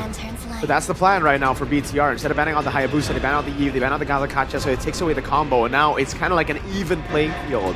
BTR feel like in game number 2, they were outdrafted. Game number 1, sure, you can take that execution, but game number 3, we are locked in. That's what I'm assuming right now with the way that they're banning. Alter Ego, it should still be the Lancelot. I honestly... Hayabusa first, man. Do you want to go Hayabusa? Yes. You're not up against a confirmed Valentina or a confirmed weak side, you know? It's a Jusin, it's already different. They go Uranus. Now, that has been an Alter Ego route. Whoa. And the Rock, they say you choose your jungle first, we'll react. Wow. By the way, the Yuzong is opened now. Yeah, I don't think it'll really find a lot of value unless BTR pick Lance. If BTR pick Lance, Yuzong is still a pretty good option, so you can zone the Haya. BTR. Next 2 picks. CC is still open. How do you shred Uranus? Right now, they got to think about that. Maybe just pick out Esmeralda just because of the stability. And it also kind of wins the lane against Uranus if you know what to do with it. And Shogun has been playing the Esmeralda quite well in the second game, and there is no Yi. So what roamer do you go for? Right? It has to be jungle first, right? There's no way you want to pick jungle. Well, it is the Lancelot that we expected for Nile. Esme or CC? Allow me to lead Will the be charge. Oh, Hilda again. Okay, still at a 0% win rate here in the playoffs, the Hilda. We're looking at the final pick for Alter Ego. Do they go for their jungler now? I think so. It'll be banned out. Unless Alter Ego want to say, hey, the reason he's so confident is because he can play both Assassins and Utility and then pull off like a crazy Utility pick later. It's not properly set up for that. Honestly, with the Uranus pick, it sets up for a damage-dealing jungle. Yeah. I don't know why. It feels like a Sever thing to do with that kind of a way of thinking. But they go for the Hayabusa instead. They still want to go for the Yazuka carry, and that's been working on for 2 games in a row. Now, for Zephyr, no roam/EXP for BTR. Still gonna be a flex. Nice ban. Yep. That's what we expected, right? But, Do you think the Ruby could be banned next? For BTR? Or for Alter Ego? Alter Ego. I think Alter Ego don't care right now about the Ruby. What's more threatening to their lineup then? I think BTR need a marksman. Like they need a carry for Iman. It looks like they're building towards that with the Jusin and the Hilda, right? So I think the Harith, well, they don't even need to ban Harith because I think Alter Ego want to pick it up themselves there for Red 4. Can they go Banning carry? Ranger would be a solid choice. Is carry still a viable pick? I'm not a fan of it. Too risky. Yeah, I'm more of a fan. Wow. Unless there is a setup. BTR are the ones to ban Granger. So it's almost confirmed that Eman wants to go, or like wants to fight it with the fighters, right? With Arfi. It might be. Is there no room for carry Kalea for BTR? There is. Honestly, but I think it's not the one- worst. Yeah, but it's 2-1 cycle. No, there's a Grok. You go for the carry Kalea, one Tsunami Slam, you get Tectonic charged. That's why those kind of one shots don't really work unless it's an RQ Navi match in the regular season. Yeah, when you're up against a Grok, usually you don't want to pick a marksman, or at least if you want to pick a marksman, it's something that can get out. You know, like Harith, etc. Now, what do you want to go for here? Shujong's gonna be banned. I will be the truth this world desperately needs. Alter Ego are just gonna get Harith here. BTR need to ban it. What's stopping Alter Ego from going Harith? There's no Esmeralda on the other side. There's literally no risk of the Harith right now. Even the Granger's banned out in favor of Alter Ego, right? Usually you see the Harith. They are banning the Farsa. So, okay, at least they're punishing Hegeman. But this will be a Harith. Yeah, you have to deny it for BTR if you're Alter Ego. And Arfi is, I think, as far as my memory goes, they're not playing that Gambit Miracle. They want to go for a Ruby. So they just want to stop him and play for a team fight. Yeah, and in a way, it also kind of, not really necessarily stop the Harith, but it's a concern for the Harith too, right? But for me, the biggest concern right now that I have for Alter Ego is the mid laner. There's no real good damage dealer for Hejume. The Farsight is gone, the Eve is gone, the Kimi is gone, the Lunox is gone. He's picked up the Kagura. I don't like that. The Novaria, It is Selena, Kalea. and Valentina. Are they really just gonna gamble it with a Beatrix? Kimi? Is that it? No, yeah. That is way too risky. They saw the hover on Kalea. Now it's the Lapu Lapu in gold lane to go up against the Ruby. And the Cho. It's Cho gold. I'm not a fan of this pick. Oh. Against the Ruby. They've played into the Ruby. To be fair, I've seen MPL PH and the 1v1 potential of the Cho against the Ruby is actually quite decent. It's better than I thought. But in team fights though. Yeah, in team fights, it's a whole different story. Oh man. Wait, this is confirmed. Yeah. Cho gold. It should. I mean, technically, there's a 3-way flex for BTR. Yeah. So we'll see. But the last pick needs Final to pick. be damage. Sicilian. I would honestly just go for like a Sicilian and Novaria type of pick, right? Against a Cho? Yep. I think with the Ruby, with the Grok, you should have enough peel. Do you want to play team fighting base, something like a Faramis or a Ziltian? Aramis. Give the whole team extra HP, but... Oh, how about Selena? Yeah, he has picked it up. Nice call. But I think the Selena isn't... Yeah. Like... Alright, we'll see how it goes. Personally, I thought it was just going to be a hyper carry in mid, you know? A guy that just stands there, kind of like an Aurora with Yue. Match point. Ladies and gentlemen, boys and girls, one more game away of securing it all. Moving forward to the upper brackets. Goni, Realize, take us through it. Well, the same ghost that haunts Bigatron time and time again come back and haunt them in Season 16. Showcasing insane performance in regular season and crashing out in the playoffs. Alter Ego are one game away from knocking them down to the lower brackets of the MPL ID Season 16 playoffs. Welcome to Game 3, potentially the last game in this Chaos Derby. Alter Ego against Bigatron by Vitality. Potentially the final time in this series, let's see. Finn again on the Hilda, but that last pick, Selena, will that pick be the difference maker. Look at how far back Iman is pushed by RFU, but that was actually Iman cutting the wave, getting level 2 quickly. He's gonna look for a rotation, but I don't think he will get it just yet. Meanwhile, Nino up top doing heavy work towards Shogun. If you take a look at the previous games, it was the Gatot Kacha who was the big problem, and Bigatron by Vitality, they addressed it. Emblems by Games Max, nothing too out of the ordinary. Concussive Blast for Iman obviously wants to clear the wave, get in, get out, and go for the rotation. The Cho Gold and Iman Special. But the panelists expressed their concerns about this Cho. It's gonna be quite hard for the Cho to go in and go out, especially with, with the nature of the Cho. You wanna lock down, you wanna go for, a kick to the backline, but the control from Alter Ego is just way too big. They have a Ruby, they have a Grok. A Tectonic Charge can just send Bigatron down to the lower bracket. And this is why the Cho or Iman plays it that way, right? The cut. He doesn't want to face the Ruby head to head. He knows that he will be at a disadvantage. And take a look at the positioning from Iman, already so aggressive in the jungles. Take a look at Shogun though, already zoned out of his own lane, but that might be a mistake by Nino. That's gonna be Nino forced to use the flicker. That might be a green light for Bigatron to contest the first neutral objective. The gold crab went to Nile right there.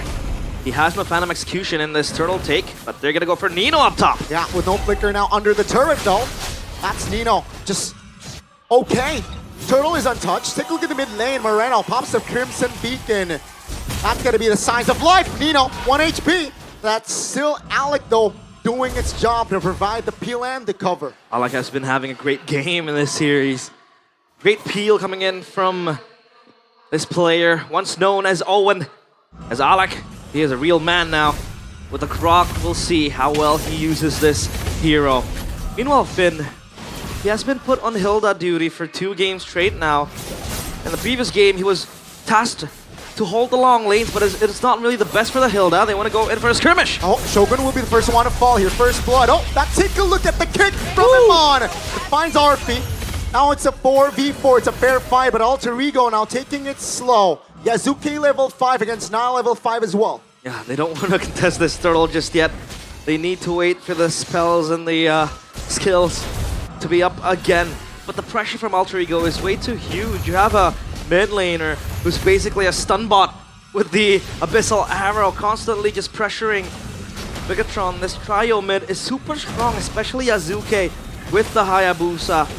He's been having a solid game as well. Now they want to go for the juggle into the objective. It's a 4v4. Alec though, below 50%. That's Nile finding the first neutral objective on the board. Alec will be the first one to fall in this fight. That's going to be Nino now isolated, knocked up as well. The damage will be enough to take this Uranus down. Surely, finally, Moreno finds a secure kill. 2 kills for the turtle. That's going to be Alter Ego losing the trade. Finally, Bigatron by Vitality after having 2 rough early games. The kick! Beautiful way of the dragon, and that will be Arfi going down twice in this game. Bigatron showing up differently here in game 3. Take a look at the damage that Finn is able to provide on towards Yazuke. And he's forced to recall now. Collects the purple calmly. He can tease the purple buff. Yazuke, not the best start for him. And Iman munching on those turret plates. He has the War Axe ready too. For the sustainability, extra life for the Cho. And now Bigatron finally pinpointing control in the early game.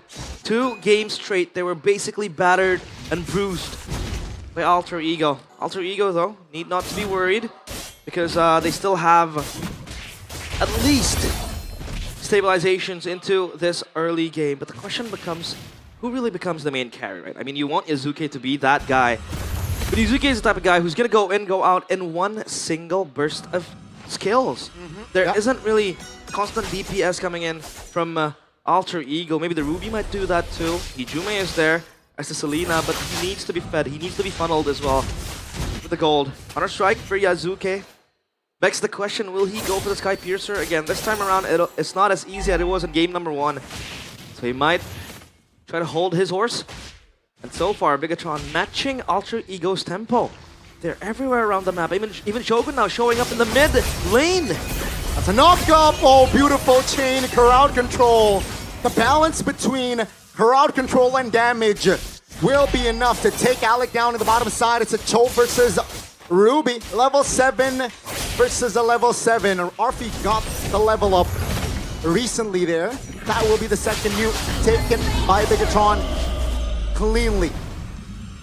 The one time they drafted Nile, an assassin is able to get back-to-back turtles, but at down bottom, cross-map trade coming in from Alter Ego with Arfi securing that structure in the bottom side up the lane.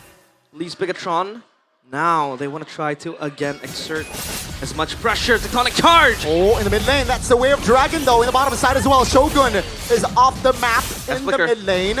Now Arfi still able to hold on. Alec will pop the flicker. And that's Nino now trying to join in. A little bit too late. The Quad Shadow doesn't land, but Moreno in a vulnerable position. Nino jumps on Moreno. And that's going to be the arrow landing. Purify pops. Arfi flickers out of danger. Finn now in the bushes as well. That's going to be Nile against Yasuke in the jungles, denying the orange buff. Nile under the turret again. Bigatron by Vitality. Finally showing something here in the series. Nile has had enough. He does not want to live behind Yasuke's shadow in this series. Finally, he steps up. And this is what is also one of Bigatron's winning conditions, is to give Nile a carry. They can just pivot into making him and Nile the carry now. Because Nile with the Lancelot, at least this game, finally shows up. The machine is back online. And this might be the start of something, but they need to focus on Game 3 first. Oh, MPL IDX streamer. By good day, it's Sandy and Fandy. I believe they are your friends. Yeah, I know them in the mid lane though. Gotta be careful. Shout out Sandy and Fandy though. Sandy Fandy. Sandy Fandy. Both in these. Oh, yeah. W. Oh, Fandy showing up with the Bigatron by Vitality. Wave Dragon defensively though. That's gonna be the conceal for Alec. Oh, and the barrier, great! Oh! Dodge, but the arrow will land. And Amon denied for the great escape. As for the turtle, because the body's committed by Alter Ego in the bottom side of the map, should be a perfect turtle by Nile. And that's the Selena pressure, but then you would pose the question, is it worth it? Alter Ego are able to get 2 structures down bottom. Now they have control of the long lanes if they want to go for that. As Nile counter jungling again and again, plundering all the buffs. Yasuke not given time and space to take all control of that. They might want to go for a fight here. Arfi is ready, and Hijume with the flank. Alec taking a lot of heat taken down. That's going to be Shogun next. Oh, great fan execution. Hijume will not be able to find the outplay. Nile collects the kill. Yasuke is 3 levels behind of Nile. Take a look at the mid lane though. That's a stun, that's a crowd control. Under the turret, Moreno flickers for offense and finds the kill. That's going to be a structure taken down. Alter Ego, they are far behind. Bigatron activated. Nile 4-0-3. He is given to him the silver platter to this game. Total control, again dominating in all sides. That's the wishing lantern for Moreno. He knows he needs to cut down through the strong front line of Alter Ego. That's gonna be the Uranus, the Grok, and the Ruby. Come on, will be a-okay. But Alter Ego now, they have strong counter initiation, especially with the Selena constantly on the prowl. And then you have Alec, who by the way has been quite reserved with his tectonic charge. So we'll have to see. Item check though by Dunia Games. Talisman and going one for the Selena. Hold on a minute, Finn. I'm offended. Stun. Finn trying to hold on. Arfi flickers out of danger. That's going to be Nino though. Very low. Way of Dragon connects. And Nino will fall alongside Arfi. Now it's a 5v3. It's not a fair fight. Bigatron by Vitality applying more pressure in the jungles of Alter Ego as they will go for more. Nile is at level 15. Going again on towards Hijume. That's 0 for 2 for Hijume. Nile. This is what happens when he is locked in. 6-0-3. This Lancelot. I don't know, man. I don't really know what's going to stop this Lancelot. Again and again. Very strong showing in this game by Nile. Now they have Cryo on the Lord. And Alter Ego, they're the only trophy that can really kind of show off in this game is that bottom side turret push. But then again, this Lord, they're going to concede it, and Bigatron is going to trade it back. With this Lord, obviously, they're going to get a few more structures scot-free for Nile. and Alter Ego for the first time in the series, they are on the back foot. Yeah. And now they want to make a play with a conceal, but they know that Bigatron are wary of that. Because in the prolonged team fight, Bigatron, rather Alter Ego, sorry, they are quite good. I mean, the Ruby, you could see how hard it was for Bigatron to kill and take down the Ruby. The sustain is just insane. And the little crowd controls that that she has with the Don't Run Wolf King, I'm offended as well. It's all just hard for Bigatron to traverse around, but so far they have been doing a solid job into locking down, you know, important members. The side of Alter Ego, the Selena, and then just completely neglecting Nino, who wants to become the front line, but Bigatron, they know they have their eyes on the prize. All good so far. Tectonic charge defensively. That's not a good sign with the Lord marching in the bottom side of the map here. Holy Shields are still up, but it will go down in 30 seconds. In the mid lane, it will be popped. And Bigatron slow pushing this one. And Alter Ego, they can't do anything. Half hold here. They're gonna go for a play here. Let's see. RP and friends. They're two-man knocked up there by Moreno. Flicker out of danger! Shogun shows up and finds the connection. Alec now flickers out of danger. Now Shogun has immortality, will lose it.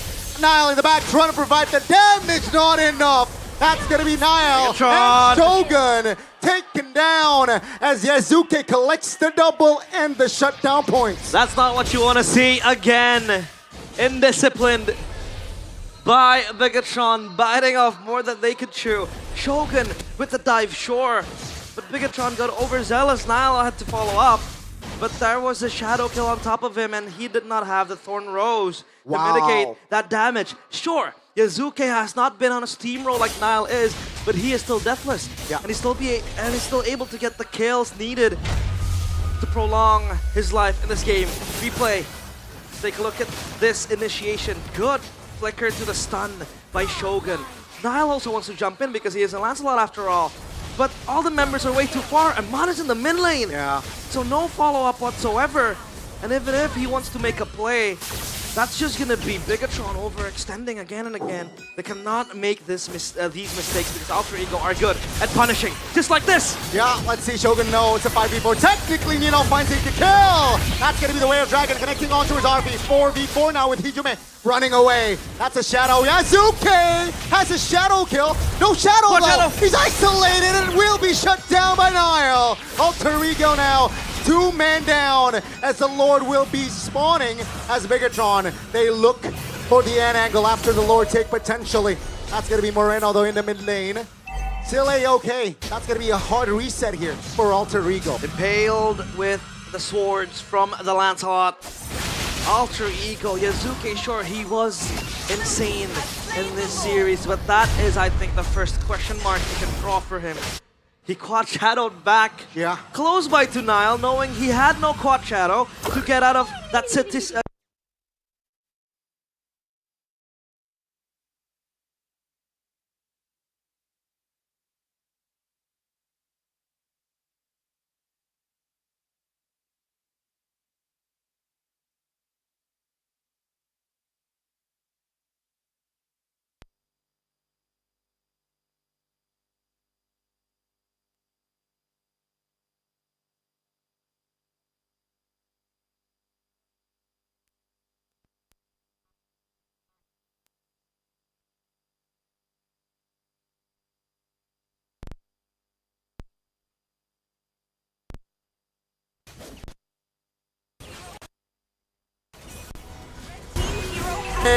Taken down as well. That's going to be a big knock-up. Alec now in trouble and Shogun collects the double. Nile will be the only trade for Alter Ego. That is worth it. No, that's a stun. Fin flickers out.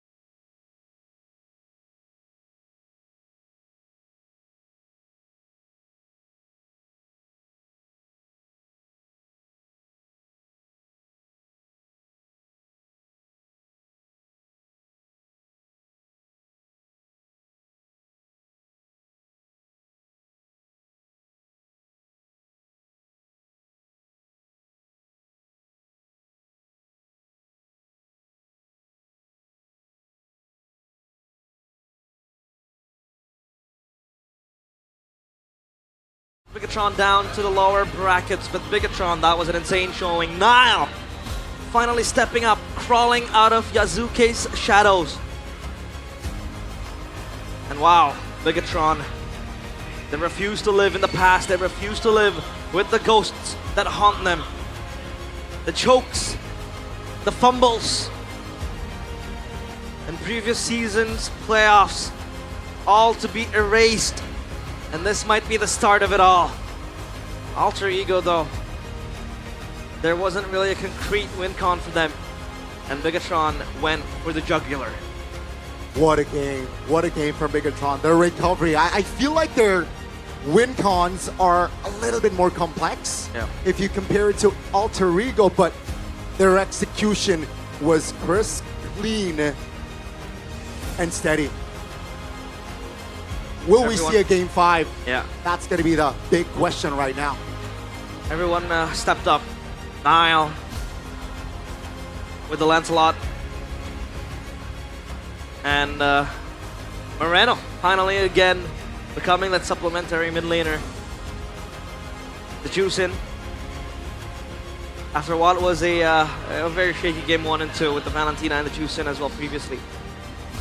And Bigatron, can they build off of this momentum? Can they punch back? Because they're still yet to find the equalizer. They still need to chase down this 1 game deficit. This was the last fight that happened. Bigatron, we knew that they overextended in the previous fight over here. Yeah. Down on the bot side. But thank goodness this time around, they knew they had to go for the final blow. They had to go for the finishing strike. And that they did. Another lifeline for them to cling on. Another chance for them to continue their stride in the upper bracket. Panelists, is Mirko finally believing?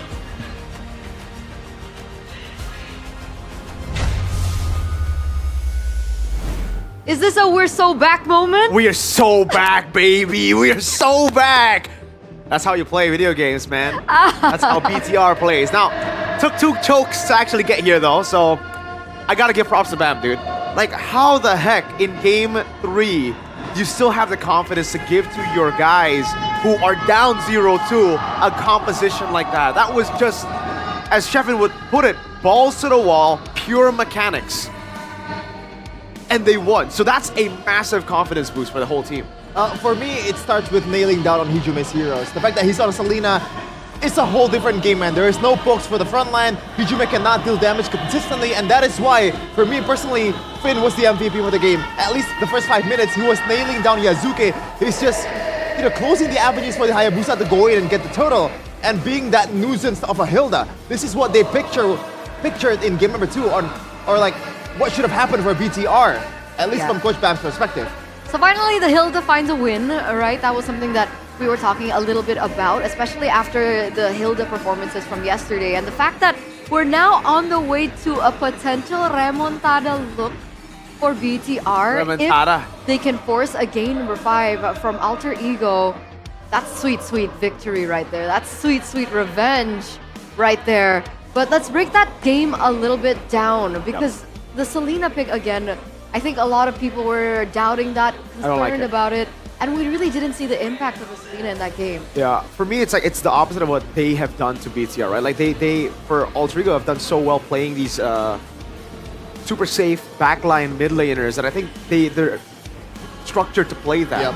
Playing the Selena here in a match point situation where, again, BTR just wanted to go in, I really felt like for them, it would have been better for them to play it safe. Go for the Sicilian, have some more ways to actually clear out the waves, play the high ground, and again, play against that composition, because right after seeing that, you don't even need to assume that they're going to go fighters. That was last pick.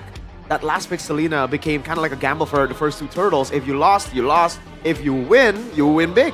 Yeah, and these are people, guys. These are not robots. And when you're putting Hijume on a Selena, that changes the mindset, right? Exactly. What you did in the first 2 games really does not matter. You have to change your playstyle. Almost like everything has to be different. Even your synergy with your roamers, your synergy with the other members, the jungler, especially with the Yazuke, has to be changed. But it doesn't feel like it in this game, and that's why Alter Ego was able to, or maybe BTR was able to capitalize on that. But yeah, amazing execution. Even though Eman technically lose out on the lane a lot of times, he's not really rotating fast enough to the gold lane, and the turrets was taken down by Ruby a lot of times. But with that being said, he was able to buy a lot of time, a lot of space, and create as much distraction as possible for the opposing side lanes to not dish out and have a hold over the game and allow Niall to have the space that he needs to become the player of the game here for game number 3, presented to you by the official tournament smartphone, Samsung Galaxy S25 FE, because this was a very different look for Niall in this game. Yeah, different look for the itemization too. No Hunter Strike. He goes for the Heptasis. So I wonder if they we'll see the item timing, but I believe that should have been early, right? So he was really trying to like bank on those early kills. Is it? I don't think so. Did they swap it out? I'm not sure. But like, for me, it doesn't really make sense because of the fact that they have more frontliners for Alter Ego. You normally want to go for something like Hunter Strike and also Malefic War instead of the Heptasis. But maybe the main target is just the backliners like Hijume? It does deal more damage towards the Hayabusa and also the Selena. Because again, when you're up against this composition, you just want to dive towards the backliners first, right? You don't really care about the front. The front is actually just ignore it. Well, it's someone you can dash to get close to the backline. So that could be the idea. And we saw that happening in his gameplay, right? Most of the time he would always dash into the back line and he'd take Hijume down or look for a potential pick onto everyone else. But more so, it was Hijume that was the #1 priority for Lancelot, for Niall in this game. Yeah. Similar to, is it this moment? This was the overcommit moment where they really tried to get value out of it. And I think it would have been value if Niall just pulled back after getting the first 2 kills. He was looking for more.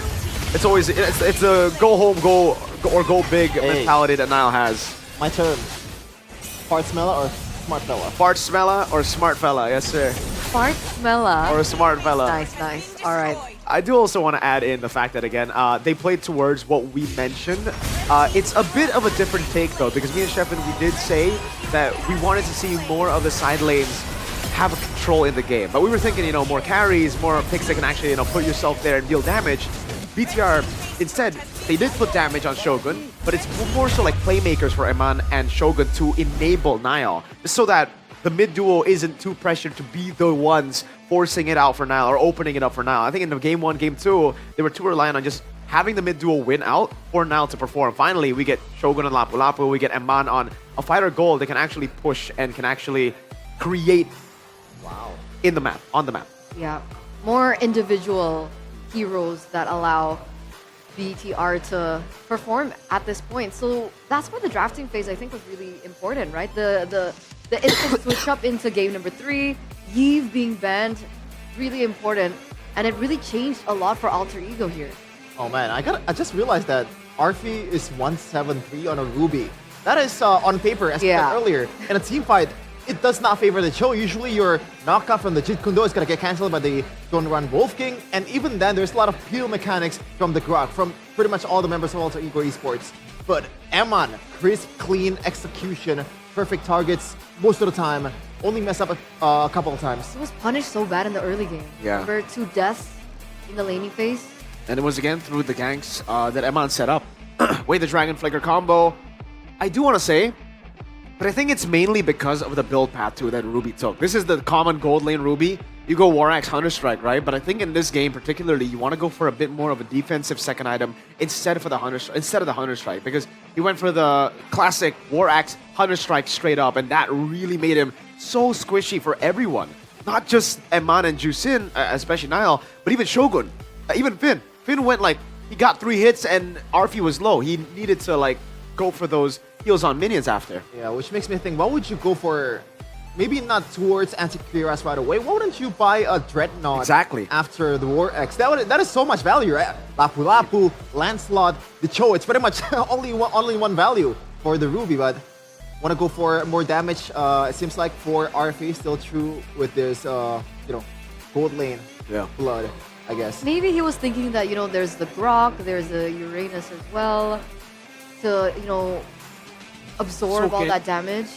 Yeah. But I don't think he took into consideration about the rotations from the mid lane to help facilitate that damage coming through from the Cho. But We're taking a look at this now. Yeah. What was that you wanted to Heptasis, have a look? Yeah, the Heptasis was the last item, so he picked it up very, very late, noticing that, okay, you know what, instead of getting Hunter Strike or getting another defensive item, I need more, like, straight up burst, right? Because the Selena is very squishy, the Ruby is also, at that point, very squishy, and he actually does go for the defensive item, by the way. It's just, I think, yeah, the component would have served them a bit better to get to the Queen's Wings, because that's the thing about the new Queen's Wings, right? You don't get anything before you get the actual item. You don't get a lot of those good stats. So I think going for a Dreadnought, even at this point, just a cheap steel leg plates, anything a bit more defense would have worked better instead of going for straight up to Queen's Wings even. Yeah, I mean, to be fair, Yazuke didn't really have a good time in the jungle too, so maybe he wants to contribute more in the damage potential of Alter Ego.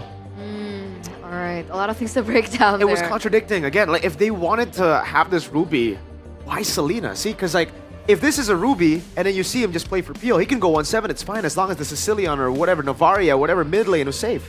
But then it was really like Yeah, split. And exactly.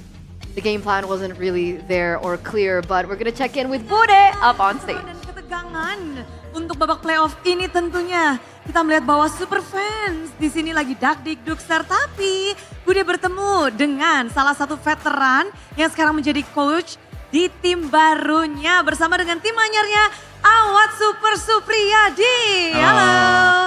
Kenalin dong tim barunya Awat ini. Bukan jadi coach Bude, jadi player. Oh iya, player ya? Player. Dulunya coach Dewa, sekarang jadi player. Ya. Bersama dengan tim Shadow Esports hari ini datang ke sini bersama-sama. Apakah sedang melihat-lihat? Apakah menjadi calon di panggung ini lagi Awat? Ya, semoga aja, semoga. Semoga aja. Ini Awat dan di sebelahnya ini player anyar nih, wajahnya masih fresh banget. Siapa namanya? Nama aku Rex. Rex. Ya. Terjun ke dunia esports, masuk ke dalam tim Shadow ini. Ya. Dengan mimpi apa? Apakah ada sebuah tujuan yang ingin dicapai? Mau bawa balik M series ke Indo. Widih. Jadi nunggu-nunggu biar bisa ke MPL, ngawalin Indo terus kepengin ngebalikin piala M Series ya. Mimpinya langsung juara dunia. Keren. Ini adalah mid laner dari Shadow. Lalu ada jungler dari tim Shadow. Ian, halo Ian. Halo Bude. Gimana ngelihat beberapa mantan timmu sekarang bermain di beberapa mantan lawanmu pada saat di MDL main nih di MPL? Yang keren sih. First time mungkin kan mereka naik MPL, terus langsung playoff gitu, bagus lah. Iya, dan Ian sendiri kita tahu kamu pernah melawan jungler-jungler seperti Yasuke. Dan melihat Yasuke dulu dan sekarang, apa sih? Ada bedanya nggak? Kayaknya makin matang kali ya. Mateng. Makin mateng. Soalnya sempet ketemu di MDL season 11 gitu.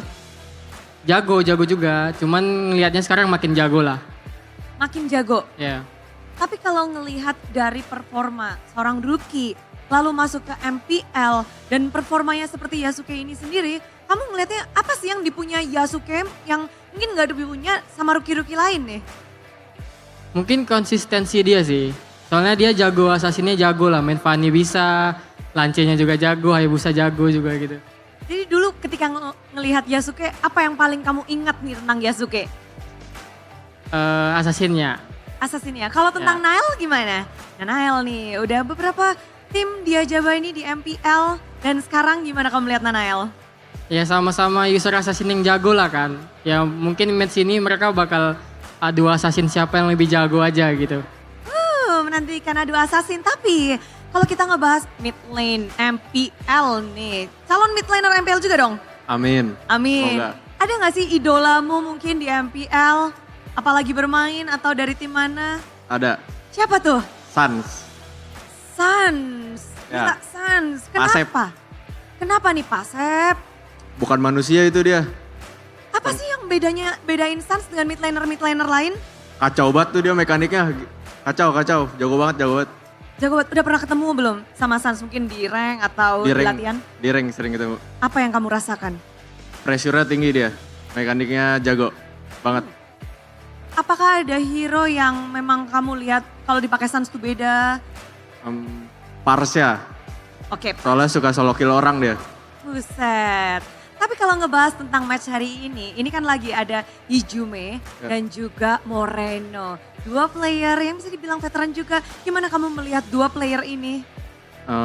Keren sih mereka, jago-jago, sama-sama jago lah. Cuma hari ini kayaknya Hijume yang bakal menang. Kenapa tuh kenapa? Udah kayaknya Hijume bakal menang. Karena ini harinya Hijume kayaknya. Jago banget hari ini, tampil dia. Tampil dia. Feeling seorang mid laner ya. Ya. Oke, tapi kalau ngelihat tentang feeling, kamu bilang Bigetron akan menjadi salah satu perwakilan Indonesia bersama dengan ONIC. Tapi ini baru match pembukaan mereka tapi kelihatan agak goyang nih. 2 game awal mereka ketinggalan. Kenapa? Atau apa nih? Apa beda Bigetron di mode playoff ini? Nggak tahu sih ada mode playoff sama mode regular. Yang penting aku nilainya kan dari regularnya kan. Regularnya mereka lebih stay performnya lebih stabil dan lain-lain. Gitu. Tapi kalau lihat di playoff main yang kayak gini kemungkinan besar AE yang bisa menang, kemungkinan besar. Cuman nggak tahu sih game 2, nanti next game-nya gimana. Oke, ini akan masuk ke game keempat masalahnya. Tapi awas setelah melihat game 1, 2, 3, apa nih yang mungkin kira-kira kamu bisa share ke kita kekuatan dari Bigetron dan juga kekuatan dari Alter Ego? Mungkin kalau Bigetron kalau nggak dapet hero agresif kayaknya kurang sih main. Itu doang. Kalau AE ya emang stay dari dulu agresif banget kan main. Ya, jadi di sini di Derby SM ini Alter Ego emang ngegaspol banget. Ya. Menurutmu siapa yang bakal menang di match ini? Buat sampai game 5 lah seru. Kalau bisa. Siapa nih yang bakal ngedapetin game kelima berarti? Lihat yang menang aja yang menang. Siapa itu? AE kayaknya. AE, ayo kita predik. AE. Wih, suara mendadak tiba-tiba ya, ini banyak sekali yang ke Alter Ego. Namun Big Eye Troopers, semangat dari kalian tentu dibutuhkan. Dan juga Alter Samson mau kalah karena sesaat lagi kita akan melanjutkan ke game selanjutnya. Ini adalah Best of 5 Series. Siapa yang akan mendapatkan game selanjutnya? Mari kita saksikan bersama kelanjutan Derby SM Playoff.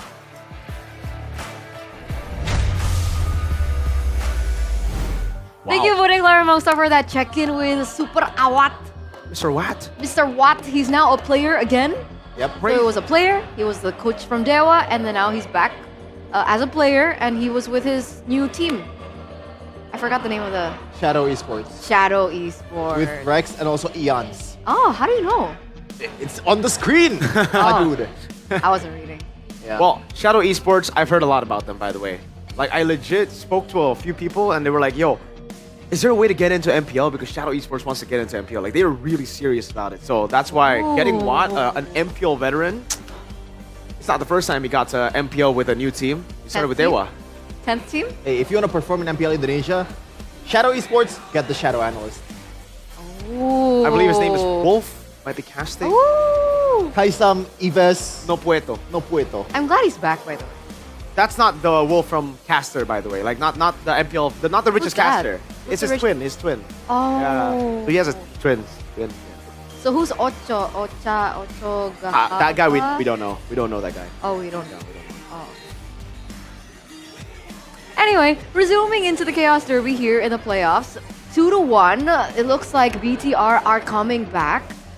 And a lot of questions are surfacing whether or not BTR still remain a top contender to make it to M7 as one of the representatives of MPL Indonesia. Because if we're looking at who has it's his fault. Gone through and will be representing the Philippines, you see JP there. Is it still his fault though? It's always his fault. It's always his fault. They won, it's his fault. You have a bad day, it's JP's fault. JP's fault. Damn you, JP. Yes, sir.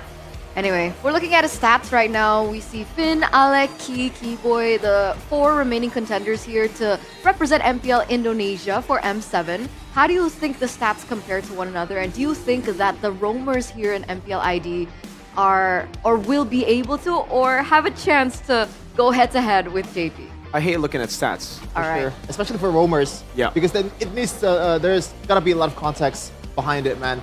Picks are different, play style are different. Some teams play aggressively. Some teams play it a bit more ube, a bit more, stagnant. At least they get the job done. No kills. They get the turrets. It's done. So more macro. Yeah. What is JP? Is JP more of a mechanical player? Is he more macro-centric? Is he more micro? He's Mr. Fundamental. Yeah. Yeah. He doesn't do anything too crazy. He zones. He knows exactly what the team needs at every single moment, every single pick that RC gives him, and he just knows how to also balance it out with the rest of the team. Like he's just core fundamental guy. Yeah. Because Roamers, if you want to talk about the stats, it also relies on your teammates, right? It's not just you.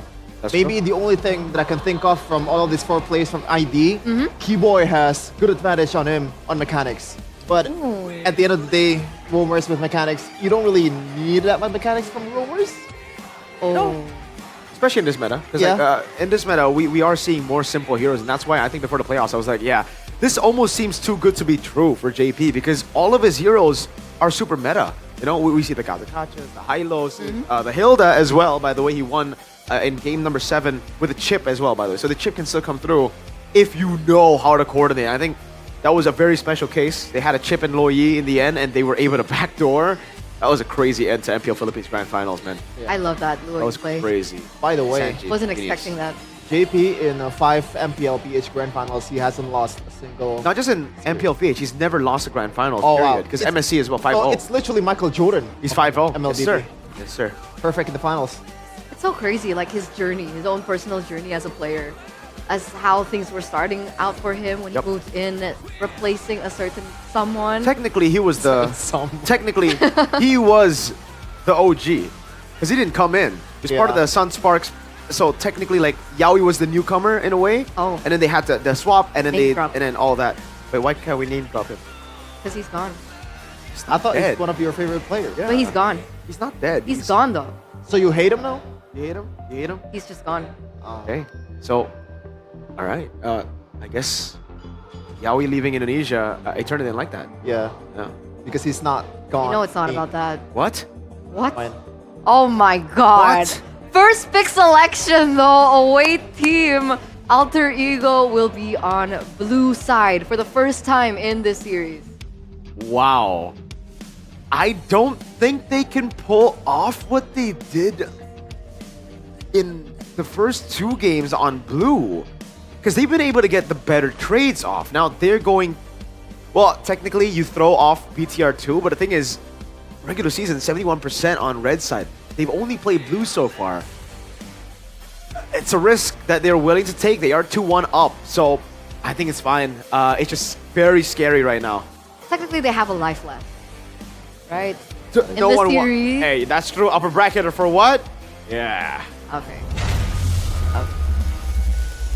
Let's get to the drafting phase for our next game. Game number 4 presented to you by the official tournament smartphone Samsung Galaxy S25 FE. We're seeing the bands come through. Wait, are they all full bands already? Yep. Esmeralda, Kimmy, and There we Lunox go. banned out. Oh, and the Yisun in first pick. The Cordelwin special. He loves that? He loves it. Really? We literally can only play YSS. But the Yuzong is up for grabs. Oh no. Like BTR just go for Yuzong right now. They go for, well, no, got the Kacha there. Lance if they want, but I think mid lane. Go Yves, right? Yeah, for sure. The 9. Yuzong Yves, go for it. With the series looking, Yip might be the, the winning hero of the series. Yuzhong, as The expected. Moreno special too. Come on, use the Yip, bro. What if it's Valentina? Whoa, that is looking a bit too game one-y. All right, Yisun Shin and the Khalid mid prio is guaranteed now. It's a good deny pick away from Alter Ego's Alec Khalid in a way. Oh yeah, they don't want to pick the Yip because they know the Yuzhong already takes care of the Yip. Ah, and that's is that a Cyclops? Cyclops? Oh my god. Are you Nah, serious? it's a troll. It's a troll. Okay, what would Cordelwin think about that, Eterna? I think he'd be really upset. Okay, so let's not pick it. Let's go for... Whoa, Leo! Be careful, Hijime. A blind You might get Valen? beat down by Leo in You game. get smacked. In game. Technically, it's not really Beyblade. blind Valen, just because of the fact that there is a Black Dragon form and also Raging Sandstorm. They ignored the Yip completely. But Valentina Black Dragon form is quite vulnerable. Yeah, but it's only if you have heroes that can actually deal damage to the dragon while he's flying. Right now, I don't think they have that. Okay, so it depends on the second phase now. Depends on the second phase. How do you allow or facilitate that? Because the CC is now banned out. What do Alter Ego want to do to protect what they currently have right now? I think you go for the range heroes again. I'm surprised Alter Ego aren't just going for Moreno bans here. Because yeah, I still think the Yves is an amazing pick. You go for the poke up against the Valentina. It's going to be very similar to game number 1 where we saw the was Valentina versus the Yves. Oh, unless they want to just... Because they know that they established that they can play the Benedetta, right? Yeah. That would be something that takes care of the Yves, so maybe it is a bait towards the hero, but I'm not sure if you want to go for that. Yeah, it could be a ban on the Benedetta too, right? They banned out the CC, they already have a read on, again, you wanting to go fight their goals when you have the Yi Sun Shin. It's so far right now for Alter Ego a very pure comp, so BTR should be expecting more damage to come through from XP and Rome. XP and Gold. What's the next ban though for Alter Ego? Lapu Lapu? No. Oh. Ah, wait, I did not expect that. I thought I said damage. That ain't damage. Yeah. So they... Well, I guess to be fair for BTR, they don't really have Shred right now. Oh, I mean, BTR Lapu. BTR take Lapu Lapu? Yeah. It's not really an Iman special. I don't think we've seen him on Lapu Lapu yet. That is true. The Cho, yeah, exactly. Like I would say, if you want to go fighter after that game, I want to go Cho all day. But I think it might just be a Granger now, you know? There's not much risk. You can go Purify up against the Kalea. There's no dive at all. That's a Purify built in.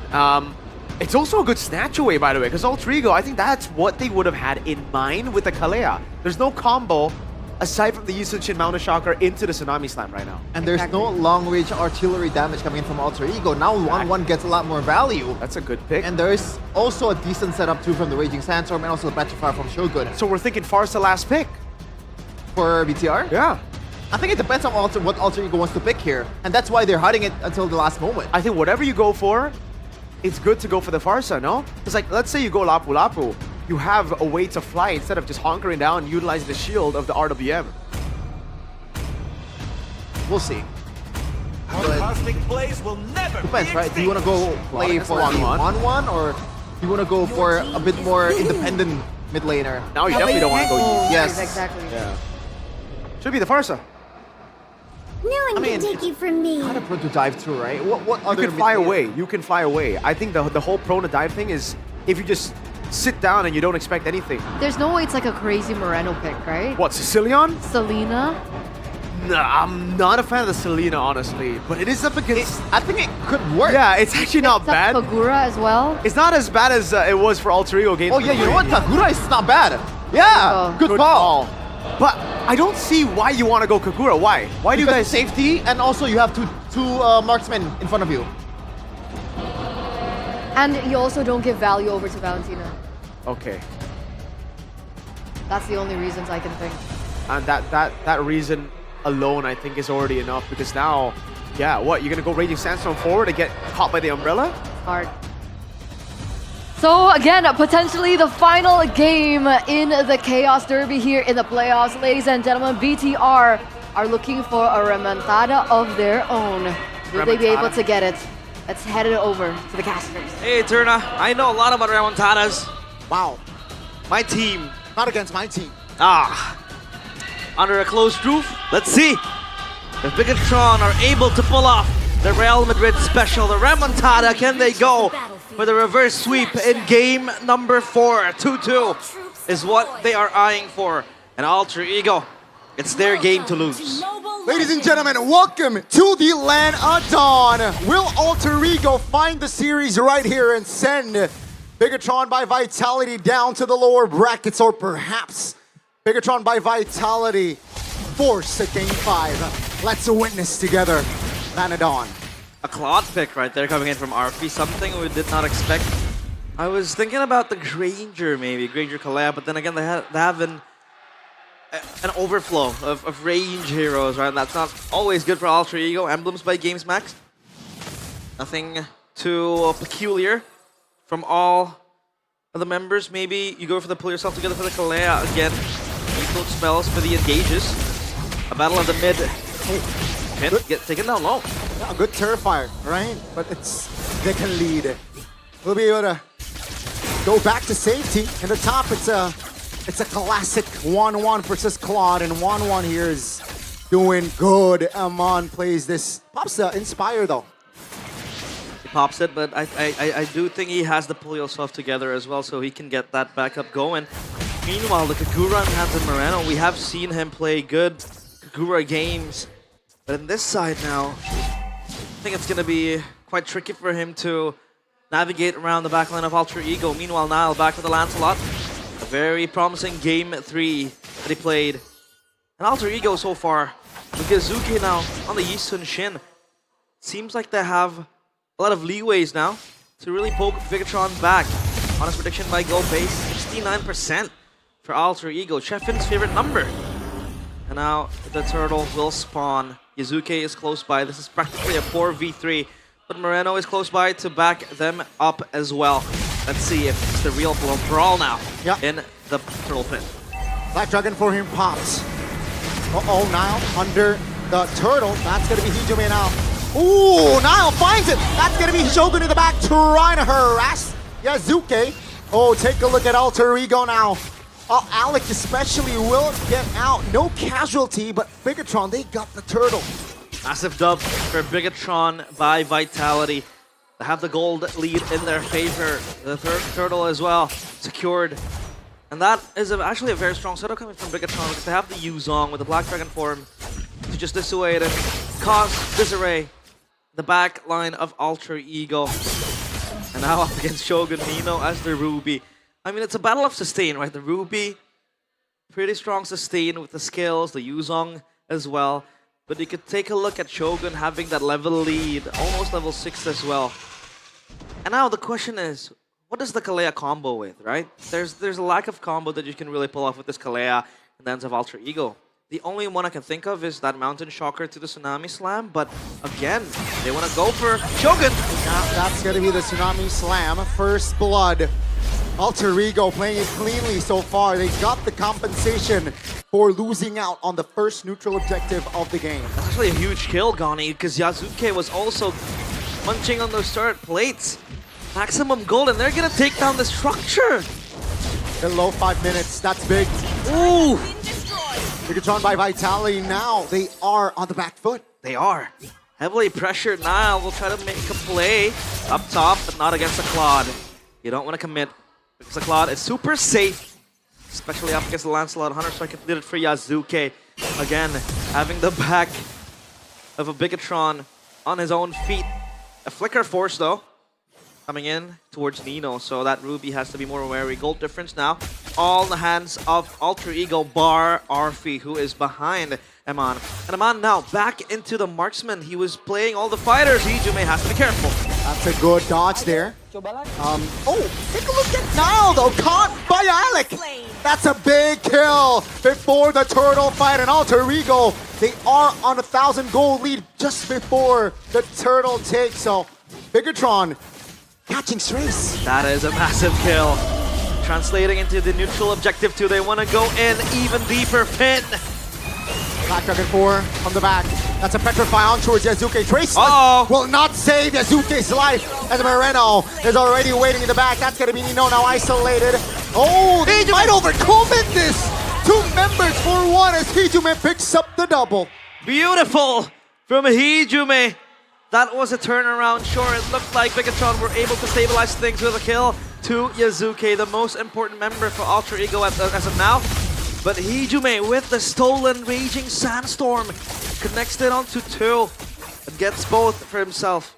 Glowing Wand completed as well. Same goes for the Kagura. And Nino, look at him, confidently just trying to invade the jungle. Alec, Tsunami Slam purified? No! That's gonna be the Tsunami Slam. Oh, Moreno bursted down immediately. Alec though, who got the kill? That's the purple buff denied, by the way. So no purple buff for Nile. He's level 8. Yazuki is also level 8. So far, Alter Ego is trying to deny as much farm as they could.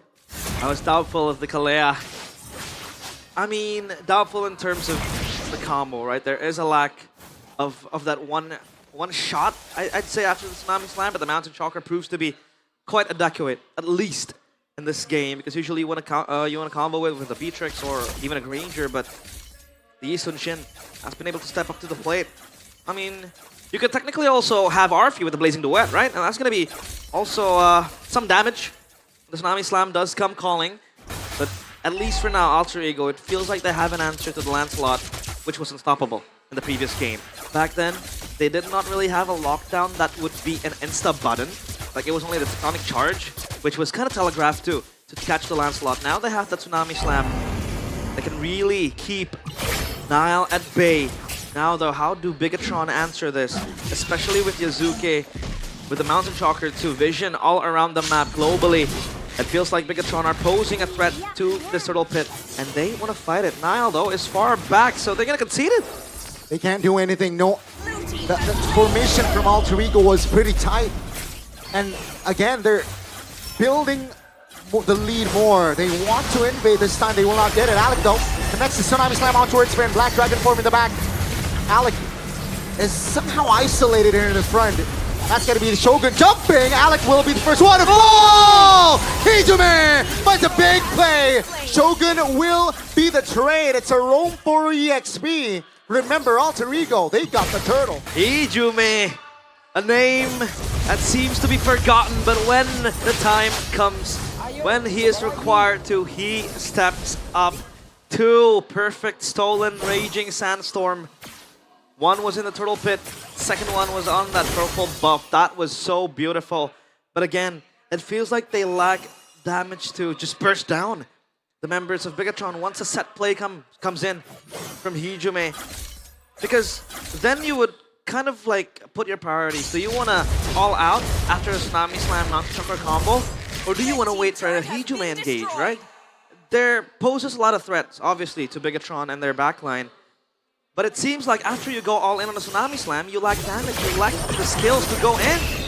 Oh. Yeah, and remember folks, if Bigatron loses game, they will be sent down to the lower brackets. Their journey in the playoffs will not end, but they will have to fight brutally from the lower brackets. So let's see if Alter Ego can do that. Shogun still hasn't even completed a single item. This Yuzong is heavily behind. And usually with the Yuzong, well, it's a lane bully, but most of the team fights is just going to be a sandbag, a tool to split open the formation that Alter Ego wants to really build upon. Purple buff was contested heavily by Alter Ego, 4 seconds to the Lord, and Alec has dibs on that rush. Yeah, denied again, the purple buff, right? You can see Yazuke is a level ahead of Nile, and this is big. Knowing that the Lord is up, Alter Ego, they can't play patiently. Oh, if 1-1 shows stop, I think they're going to pull the trigger, but 1-1 will rotate towards the bottom side. Yep. He has to go quick. And Eman still unapparent in the team fights, and that is without a reason, because there is so much crowd control coming from Alter Ego. Tsunami Slam! On towards Spin, that's going to be the Black Dragon. For pops! That's a big, I'm offended by Nino. No follow-up though, Alter Ego. They will go back. Hijume pops the Raging Sandstorm too early. That's going to be the fleeting time finally from Alec. Uh-oh, take a look at the back. Alec now targeted by Bigatron by Vitality as Alec is able to keep his distance for now. It's still a 5v5, but take a look at Finn. He's low. It's a problem for Alter Ego, to be honest, because they lost like 3 ultimates and spent a lot of resources without having a single kill. They did not want to go and commit for the Lord again. They're going to wait for the cycles to refresh. And so far, Nino clear down bottom. They want to go for a second round. Sending Nile up top to kind of farm up a bunch first. Win in nature, they'll complete it for the 1-1. So at least extra security, extra safety for Eman to play with. Yeah. Because Alter Ego, they have a boatload of physical damage coming in. The Claw and from the Yi Sun-shin too. This 1-1 is very prone. He might even get caught off, but he's gonna be fine. So yeah, Eman, super safe. Claude already cleared top earlier. Yazuke is level 14. Meanwhile, now is still a level behind. Now, Bigatron, they gotta do something here. Alter Ego can't take their time. That's a steal. That's a Raging Sandstorm. Misses. Black Dragon form popped as well by Bigatron by Vitality. This is big for Alter Ego. They're gonna pull the trigger right here, right now. That's a conceal. Oh, Alec will pull one. That's going to be a Shogun eliminated. Crossover Tang Pop. Alec receives a lot of damage. It will be the trade. Eman finds the passive! Alter Ego! They will land their skills on towards Amon and Bigatron. They will back off. And machines to scraps. Completely obliterated by Alter Ego, losing Alec in the process, but they got Shogun, they got Amon, and they got the Lord. It's a massive win for Alter Ego. This is their game for the taking. And look at the items in the hands of Arfi. He's so quick. Golden Staff, the HS, Corrosion Sight, plus the win in Asia completed too, so he has a way to get out of the crossbow of Tang if needs be. And Bigatron kneeling slowly, 7.4k gold lead for Alter Ego. The Lord will spawn down bottom and they are tasked to clear the waves, reassign the lanes first. And the pressure is just looming, it's just mounting hugely for Bigatron by Vitality. Talking about wave clear, talking about defense, man, it's not the best for Bigatron, to be honest. Yeah, they are behind. Take a look at Claw, 2k ahead of the 1-1. Has the win of nature though. Let's see, with this Lord, what Alter Ego could bring. I like the damage here for Bigatron by Vitality. Black Dragon form popped. Just a zone. Bigatron will focus on the clear. They will get it. Baser in the bottom side will still stand top lane though. Is crashing already, now is on it. Now they want to siege. Great execution. They got the bottom side, but the far lane is still intact. I love how safe Arfi is with this Claude, right? A lot of options to play with as well. And now, Bigatron. I think they want to look for a moment. They want to look for a certain engage that can really win them the game. He would bank on Moreno with the Kagura, but then again, he gets too exposed when he goes back with the Yin Yang overturn with the umbrella. So that's a problem now for Bigatron. And even if he lands it, there isn't really constant burst coming in from Bigatron that can really delete Alter Ego. And Alter Ego are pretty safe too. The Valentina, the Claude as well. A lot of options to play with. And the Yusun Chun with the Traceless too is an option. And man, Bigatron. Goni, look at the top left of your screen. A 10.3k gold lead. Yeah. Man, this is inflation at its finest. This is not what you expect from a Bigatron by Vitality game, especially based on their performance in the regular season, ladies and gentlemen. But I do want to say that they have some sort of counterplays with a man on this 1-1, but is it too late? That's the question, right? I mean, if they really want to activate a man, they can play front to back. But again, they have to waste a lot of resources to really just tank for him. I mean, it's always Shogun opening up the Black Dragon form, and then you have Finn, who also has to commit the Raging Sandstorm, by the way. Insane damage from Arfi. Late game Claude is just as scary, and that's another insurance then for Alter Ego. This Claude is just going to become more vexatious. The later the game goes, 14 minutes, the Lord has spawned. And Bigatron, what is their response? They want to look for a play, but they really can't. A lot of layers from Alter Ego to stop them at bay. Even Mino with the Ruby is just as confident as ever. They pull the trigger first here. The red robots looking for an angle. Black Dragon form popped. Oh, take a look at the back! Oh! Arfi finds the flank angle and the collapse. They find 1, 2, 3 of the red robots, and all of them will be taken down. Nile scattered. Take a look at Alter Ego. The base is wide open. Finn, Soul Defender. Bigatron trying to hold on. Finn takes a lot of heat and will be taken down. The minion comes crashing, and on Alter Ego, they will send Bigatron to the lower brackets. The machines shut down. The red robots completely obliterated, torn down to pieces. Alter Ego, that was a junkyard. A complete destroy of the red robots. Bigatron just down under. And Arfi, he was quiet, he was silent. But when the moment came in, he showed up with a blazing duet, triple kill. Bigatron, they go down to the lower bracket. And is it the same ghost that will haunt them again? Is it still the same problem in the playoffs that will yet again cost them their road to the trophy? The Chaos Derby ends in an alter ego win again. Last season it happened, and this season it will repeat. Nino, he and his teammates will have a chance in the upper bracket finals to take the first ticket to go to M7. Wow, look at that. Look at that set coming in from Alter Ego. Arfi knew damn well all he had to do was just pop the blazing duet. And that was completely beautiful. And on stage is Bude Clara Mongstar with Alter Ego.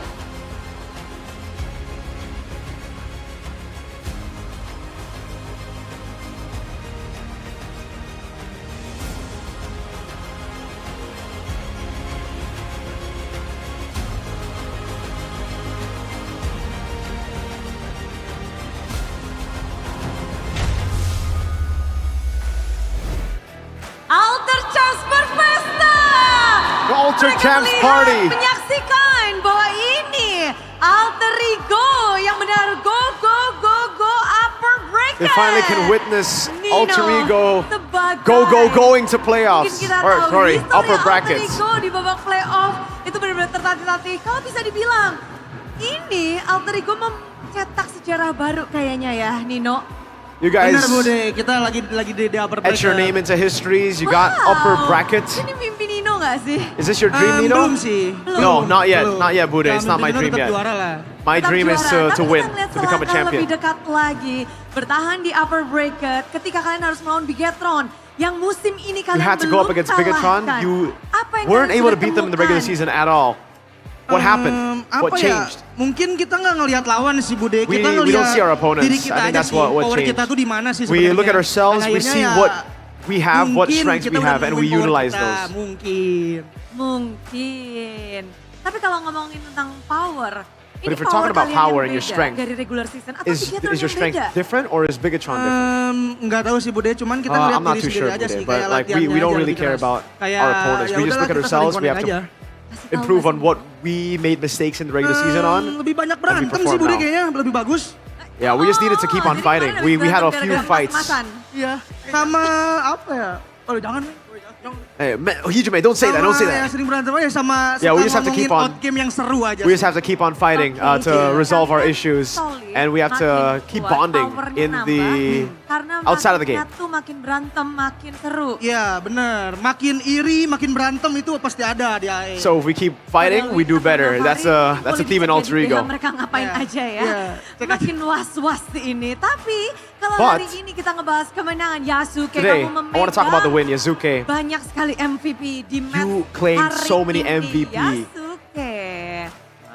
Halo. Titles today. Dari hari pertama kemarin, Hello. lalu sekarang juga banyak banget. So yesterday you para talent performed yang really, really bilang, well. Yasuke bener-bener And today you makin performed tajam, really, really well makin again. strong. You keep Padahal on ini panggung making pertamamu. analysts, talents Dan all say melawan that you're Nanael, getting satu so player sharp, yang you're so bisa dibilang cool, you're so veteran good. juga.